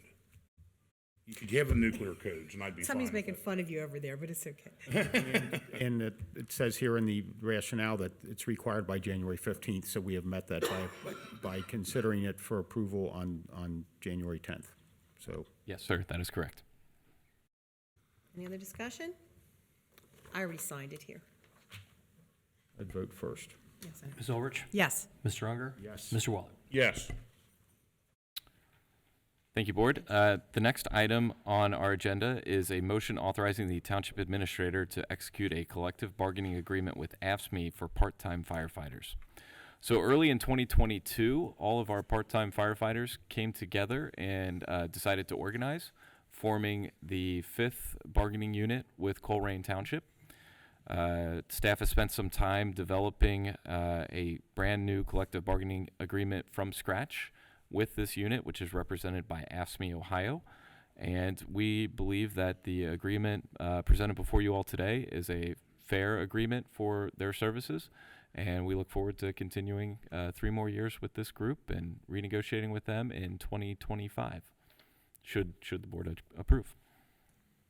Motion.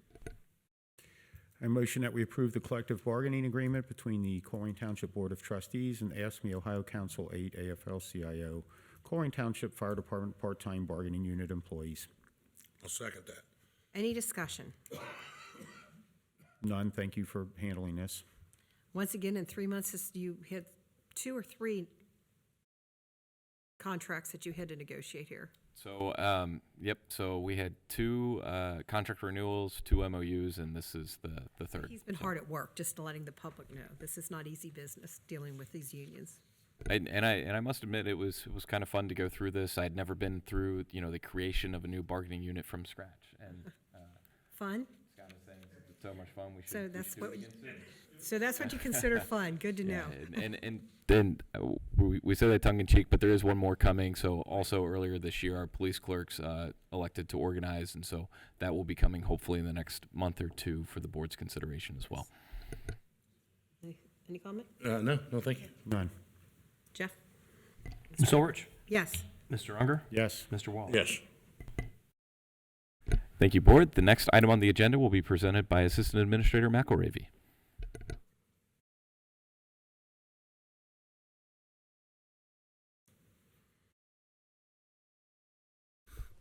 Good evening, Board. Good evening.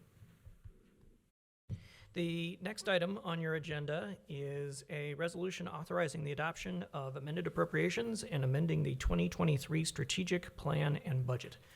Since the board last met, the township closed on the bond sale for the construction of 2 new fire stations. And as a result, the next step in the process is to appropriate funds for the capital project fund in order to be able to build those 2 fire stations, and also to appropriate funds for the retirement of the first slug of of that debt. So, what this resolution does is appropriate $800,000 to the Bond Retirement Fund, Fund number 3101. This is in place of an appropriation that the board made in the past to fund the 3301. So this just cleans up that fund number. And the second appropriation is to the Capital Project Fund, which is titled Capital Project-Fire Fund for $12 million, and that is Fund 4101. There aren't any other changes to the temporary appropriations that the board adopted at the end of last year, and the staff recommendation is adoption of the resolution. I move that we adopt the resolution authorizing the adoption of amended appropriations and amending the 2023 strategic plan and budget. Second that. Any comments?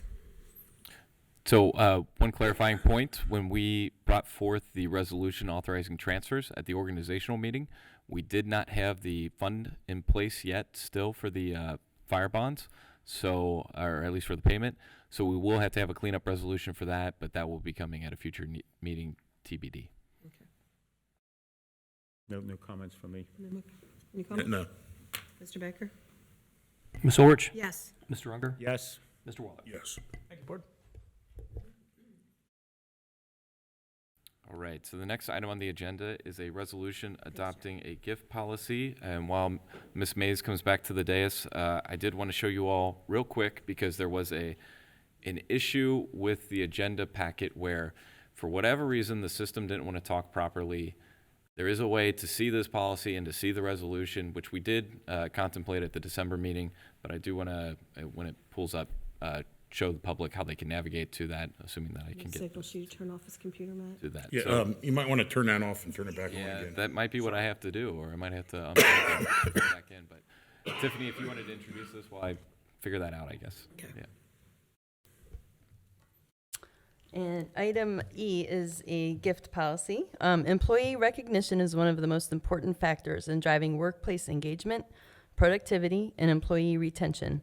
For this purpose, this policy establishes best practices for Colerain Township employees to be recognized for exceptional performance, dedication, and other contributions that provide a positive impact to the township's workplace environment and in our local community. And so, since the technology has decided to not cooperate with me right now, I will describe how you go through this process, so verbally, and if it comes back while you all are deliberating, I will share it that way as well. So what you would do is you would go to our website, www.colerain.org. You would click on the bottom ribbon, you'll see a button for agendas and minutes. When you are there, you will click on the tab that says View Agendas and Minutes for 2019 and Beyond in Civic Clerk. When you arrive there, rather than clicking on the far right where it says Download and has the list of file options, you will actually click where it states Regular Meeting of the Board of Trustees. That opens a new window, and as you scroll down, you can see all the different reports and attachments for each item. And when you get down to item Administration D, you will see not only the item report, which provides the introduction that Ms. Mays just read into the record, but as well as a copy of the resolution and a copy of the actual policy in full. Again, if you want to use the more traditional way, you can go back to our December meeting and you can pull the full packet there. And I do not believe that we have any changes from that meeting to this meeting. That was the first reading of the policy. That is correct. So it's out there, it's available on there. I'm trying to look it up on my phone, and I'm having the same Wi-Fi problem that you are. Oh, perfect. So it may not be. It's not you. It's the problem is not in your set. No, but that policy is out there, and we presented that during the last meeting. So I'm comfortable moving on with the vote on this. I'll second that. No, any discussion? Motion. Yeah. Oh, I thought that was a motion. Okay. Yes. My Okay. motion, Matt seconded. Any discussion? Not any discussion on No. it? Dan, you're doing good? And I'm fine. should this be a successful vote, this policy will be posted on our website on the transparency page, likely sometime tomorrow. Mr. Baker? Ms. Orich? Yes. Mr. Unger? Yes. Mr. Waller? Yes. Thank you, Board. And the final item of new business tonight is a motion to set a special meeting of the Board of Trustees for February 14th, 2023 at 6 p.m. And this would be a work session to discuss a capital reserve. And I would recommend adoption of the motion. I motion that we set a special meeting of the Board of Trustees for February 14th, 2023 at 6 o'clock for work session on capital reserve. I'll second that. Any discussion? So, Mr. Weckback and I talked about this at length a couple of different times on having, and I think ultimately I'm going to amend or push to amend the rules of procedure for the trustees to have 2 meetings per year to talk about long-term planning, long-term budget planning, and the capital reserves. And I know that Mr. Unger has indicated some interest in keeping the debt. How should I explain this? The debt service is at the level it was before, like last year or whatever, and that's something we can include in that too, with the idea that we want to look further down the road than just 12 or 18 or 24 months, long-term plan. And I'm just so happy. We talked about it a couple times in December, and it's already on the agenda, and we're already setting a meeting, and that's fantastic. And that is just, for those watching, that is, we have a 7 o'clock, our regular meeting that night is at 7, so that just means we're meeting an hour early to have this discussion. It's our Valentine's Day gift to each other. Thanks, Matt. Thanks, Matt. No other comments? No. Mr. Baker? Ms. Orich? Yes. Mr. Unger? Yes. Mr. Waller? Yes. Thank you, Board. The next item on the agenda is old business, and that is a discussion on flock. Ms. Ulrich had requested that we add this back to the agenda, and Chief Ed Cordy is here to answer questions that the Board may have or to provide additional insight should it be desired. Chief Cordy wasn't here the last time this was introduced, so there was questions, and we felt you needed to be here to answer these lovely questions. Okay. I had some things that I wanted to say first. Sure. Some remarks that are sort of lengthy, so I don't. Okay. I don't know. Have a seat. Ed go Sorry. first? Okay. What's that? Should we let Chief go first? Sure. I thought he was being called to answer questions. Okay. Mine weren't questions; they were more statements or observations. Oh, okay. I don't know. Did I mess up? Have at it, brother. Okay. The more I looked at this, the more I want to put a bullet in flock forever here. Sorry, no offense, but the thing that a number of people mentioned the Fourth Amendment, and I know we have a lawyer here, and I just got finished teaching this for the semester in AP Government. The first 10 amendments, the Bill of Rights, the Constitutions, are protections from federal government that were then applied to the states on a case-by-case basis. The scary thing about something like this, Flock Inc., is not a government; it's a private company. So we're not afforded any protections of rights given in the first 10 amendments to the Constitution, because those are protections from government. It appears as if Flock has this information, and they have it. They do 1 billion photos a month, 1,400 cities, and it's in their network, in their cloud.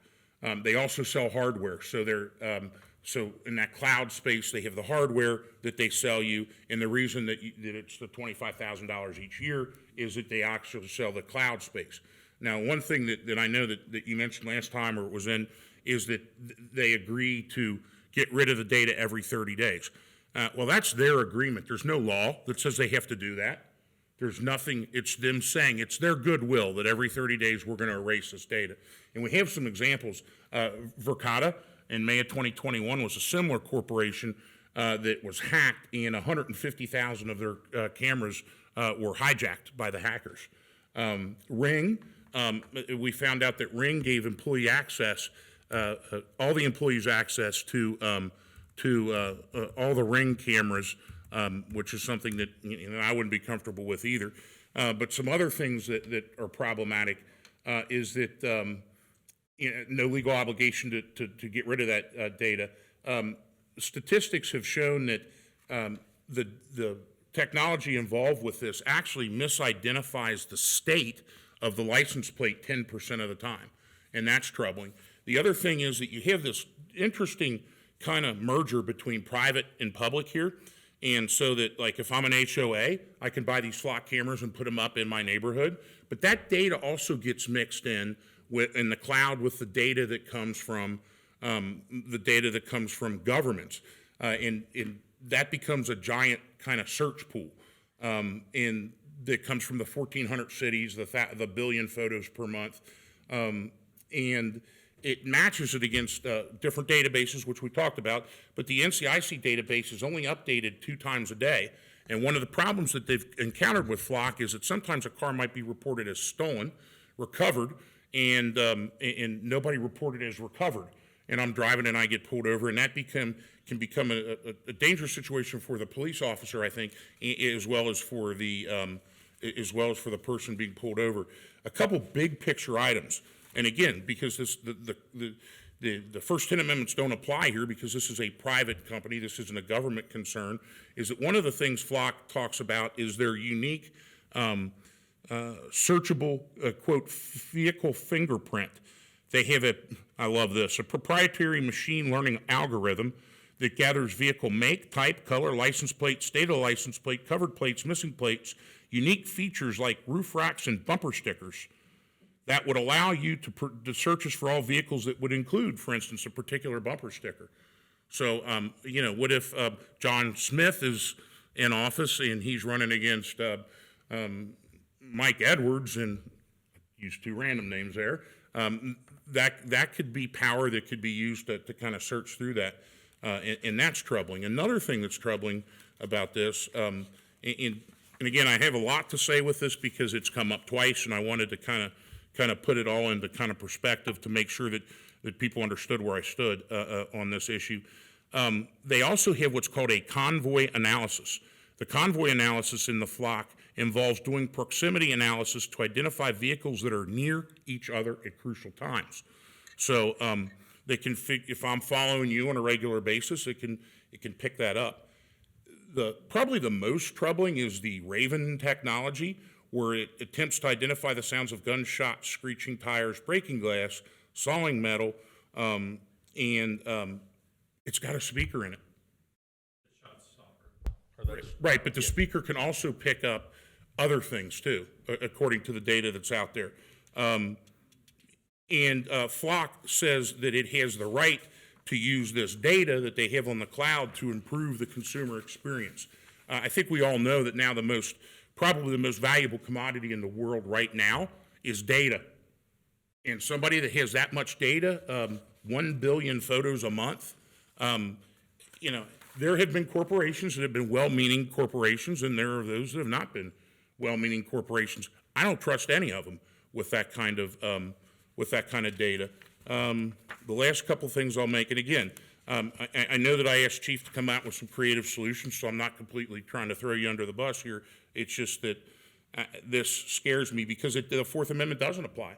It's a private concern, and there's a belief on some that what governments are doing, and again, not this particular government unit, but what governments are doing in general is evading the responsibilities of constitutional protections by contracting it off to someone else. So in other words, if the Fourth Amendment doesn't apply for Flock, then I'll just go get Flock to do it for me. And that's not at all what you're saying, but I think that's a concern in the macro level from this. I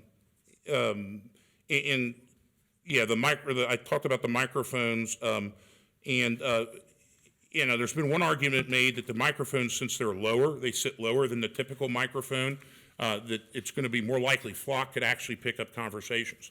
So when we talk about a slippery slope, it wasn't long ago, wherever you stand on this issue, that a president said that if you went to your school board and you disagreed with what they said, you were a terrorist.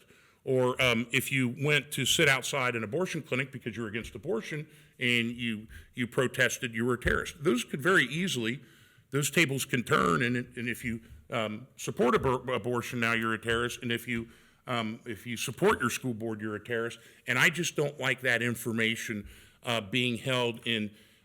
This is almost weird to say. I would almost feel better, I think, if it was government held, but this is a private company. And it's, how many times have you logged on to a phone, a server or whatever, and it says your terms of agreement have changed, please check here? What do you think the chances are? As it is now, it seems to be some protection, I don't know, 30 days of data. I'd rather it be 5, but what are the odds that those could change? And I think that they will, because right now, this is one of the fastest growing companies in the United States. It's getting all kinds of seed money and stuff like that. There's going to be a time when that business model slows down. Now what assets do you have to sell? You have the data, and then you can change. If we change the terms of agreement, we're left with saying, oh, no, you can't do that. You can't unring that bell once it's rung. So I give you a lot there, and I'm not meaning to be combative about it, but it's been weighing on me, and once I look more about some of the data some of the technology that they have, and again, that idea that it's going to a corporation, because as we know, my other life is a teacher, and the one thing that I will, to my dying day, be disappointed in is the fact that and there's nothing I could do to stop it. We've turned over all this data for our students from kindergarten on up by giving them Chromebooks and everybody using Google Classroom because it's free, and all that data's been mined, and everybody knows that all this. I mean, right now I'll probably turn on Facebook and data mining programs will come up because it'll pick up what I'm saying, and these are all concerns that I know I'm pushing back a tidal wave with this one thing. I know that I've got 2 phones here. I've got a computer here, a computer home, a computer at school. I've got all that and all this stuff, but I made that choice. I can't make the choice to give Mr. Baker's information up to a private corporation, and that's kind of my issue. And I'm fairly passionate about it because of my experience of teaching government for 25 years. So I didn't mean to. That's. Well, I completely understand. The only thing that I will say, and just rebuttal to what you said, is the Flock system and the Raven system are 2 completely different systems that would work in conjunction if you purchased both. Okay. I had zero intention of even going to Raven because I actually agree. I don't think ShotSpotter is actually the most effective use of funds. I know that's what it's trying to do is locate shootings. Well, we get plenty of phone calls when those occur as well. So I didn't seem like it was the best use of funds for me. So my only look and goal was only the Flock camera system. Okay. So all right. I hear and respect your opinion. Thank you. And I hear yours too. I do want to make it. I mean, I think I said this to you, or maybe it was Mr. Wetback. The last thing I want to know is that God forbid some small child is kidnapped and we don't have Flock, and I voted no on it, and I know that my vote meant that. I get that. I mean, that I think about that, and when it comes to this kind of decision, but I also think about just what are we giving up for that, and what is the it's. No, I think you're absolutely correct in this argument that it just comes down to is the whole willing to give up some civil liberties to be able to accept the fact that we want to stop those that are kidnapping kids. We have 2 unsolved hit skip auto accidents where we had 2 pedestrians struck in the last 5 years. We have 0 leads for. We're never going to be able to solve unless somebody on their dying bed says, I did that. We have 2 families that never had closure. One occurred on Cheviot Road, right by Hyde's Lanes. One occurred on Colerain Avenue in front of Arby's. We have nothing to work on. Both of those locations most likely would have been covered by a Flock camera, and all that would have done is allow us to query that database during that time of when the incident occurred to be able to have a lead to be able to start to work. And we would have only queried the vehicles that would have been, I can't remember the exact vehicle description. I think it was a beige Toyota Camry that was believed to have been seen leaving that crash in front of Hyde's Lanes on Cheviot Road, something very similar. We would have been able to query that time frame, that vehicle, and been able to work it from there. And I mean, I understand it's just 2 different sides of the coin, and again, we all have that ability to make our decisions, and I hear yours. And I just want you to know, and want the people to know, that this is something I just don't sit up here and make a decision. I mean, this is something I prayed over, I thought about. I go back and I read James Madison over, and I read our founding. This is a consequential decision for me, a vote for me to make, because I know that your reality could happen too. Yeah, and I know you well enough and have a pretty good relationship with you to know that I believe everything you just said. I know that you just read probably everything you could have found about it. And I mean, like I tell my students, it's not a decision in government between the best strategy and the worst. It's always two bad options. And I mean, I support you guys and I want to give you all the tools, but for me, this ain't it. But thank you so much, and thank you for your respectful listening to my long litany of grievances with it. Wasn't as long as I expected. Did you have any comments, Kathy? Just since this issue came up, I took my own unofficial poll. During the holidays, lots of different parties, lots of different people, different events I went to, I brought up the flock camera system. I gave up your cons because I'm the dissenting opinion here, here. It was unanimous. Everybody wanted the flock system. I got one text, one email, and the gentleman that spoke here. So I'm looking at 100 and something people to 4 people. I think if it was a put out for a vote to Colerain Township citizens, I think the majority of people would want this protection. Now, can you please tell the public what flock cameras just did to solve 2 crimes this month? Can we go there? No. No, we can't go there. Okay. I will tell you that we have some leads on some very major incidents. Okay. That we wouldn't have had without it. Mm-hmm. There's other things that I could talk about that we might have had an opportunity to solve, but And to clarify, those are not our flock cameras. So something that just the public should be aware of, especially those that are very concerned on this issue, is that just about every neighboring community to us has these. And so, sometimes we can reach out to those communities to ask for assistance, and I think that's what Ed is referencing. We did this in a couple occasions. And those are things for yourselves to keep in mind too as you're driving in and out of communities, being aware of where there is signage and where cameras may be, because those communities may be mining your data and providing it to a third party as well. Can you? To be able, if I may, I'm being purposely vague on that because this is a very ongoing investigation that we're working on here. But I will also tell you that I believe, I haven't heard of Springfield Township. I believe they're in the mix, but I think we're the last one in this area that will not have had a flock system. Well, that's what I was just going to ask you. Bordering Colerain Township, we know the city of Cincinnati has it. Mount Healthy has it. Does North College Hill? I'm not sure if North College Hill does. I don't believe they do. Okay, so Green Township. I believe Green Township is in the talks. I don't Okay, know in where the talks. they're going on that, but Do we know, since, John Gray's our border with Butler Butler. County, does Fairfield have? they're in the discussions. They're in the discussions, okay. So I know it's you're right. It is a very fast growing. It is taking law enforcement by storm. Lack of better phrasing. It is because the amount of results that are coming in from the investigative standpoint are substantial. Right, because I did go on the website where people were putting the different amendments that they felt were being violated, but there was far more of a majority of crimes solved by all kind of different municipalities throughout the country. So that's why I thought it'd be important to discuss this again.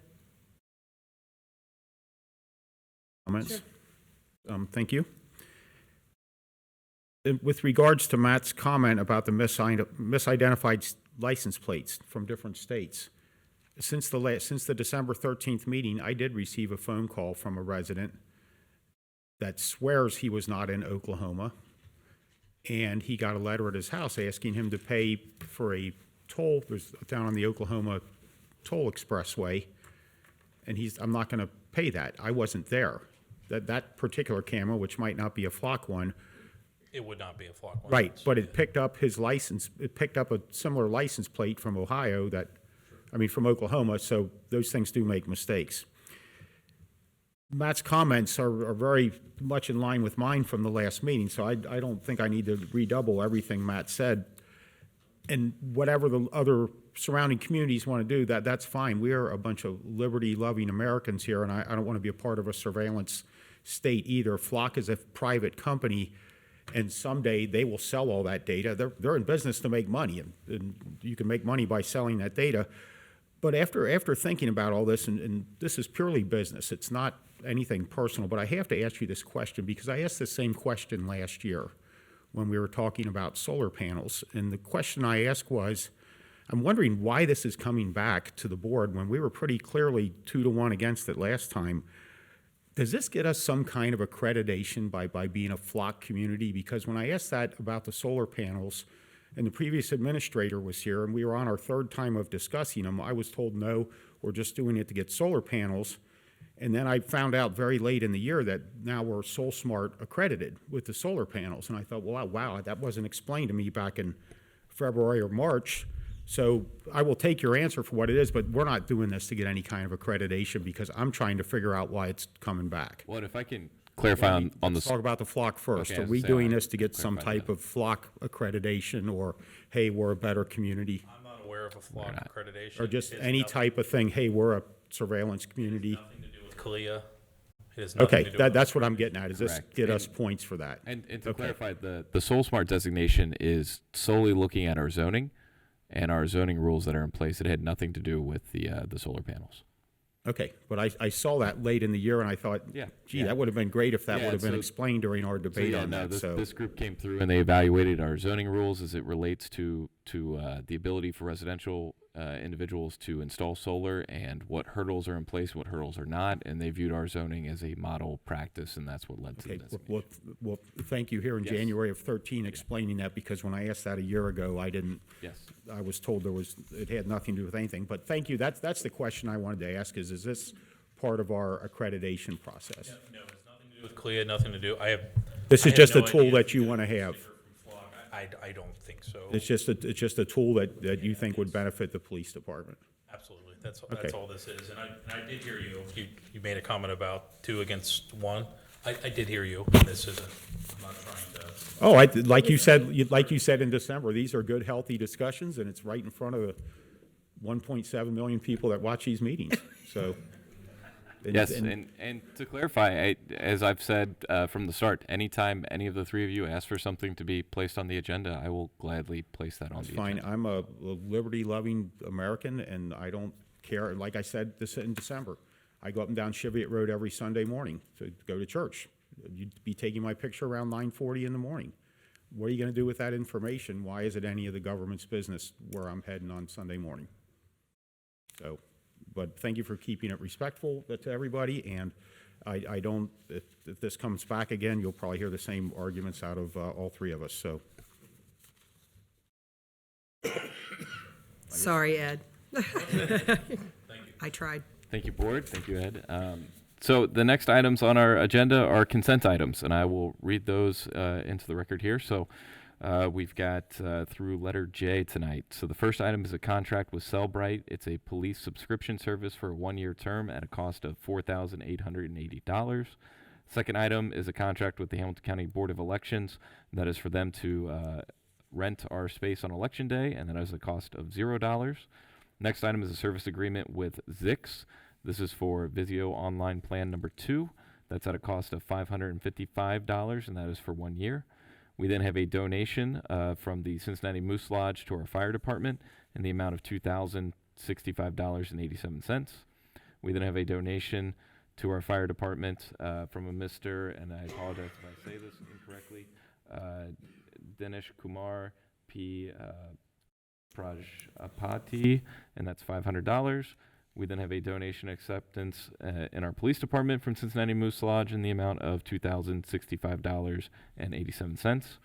That's followed up by a final donation in the police department from Hair Max Beauty Supply Northgate for $50.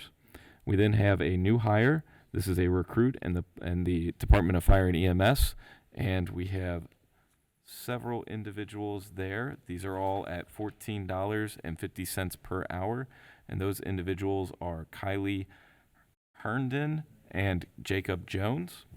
We then have a new hire of a police officer in the police department, a Mr. Brandon Wilson, at a rate of $37.50 per hour. And then our final item on the consent agenda is a new hire of a police cadet. That is Caleb Grody, and that is at $15 an hour. What's unique about the police cadets is upon completion of their OPADO certification, These individuals will then become a police officer with the department. They will be subject to our union contract at that time, and their starting wage would be $33.65.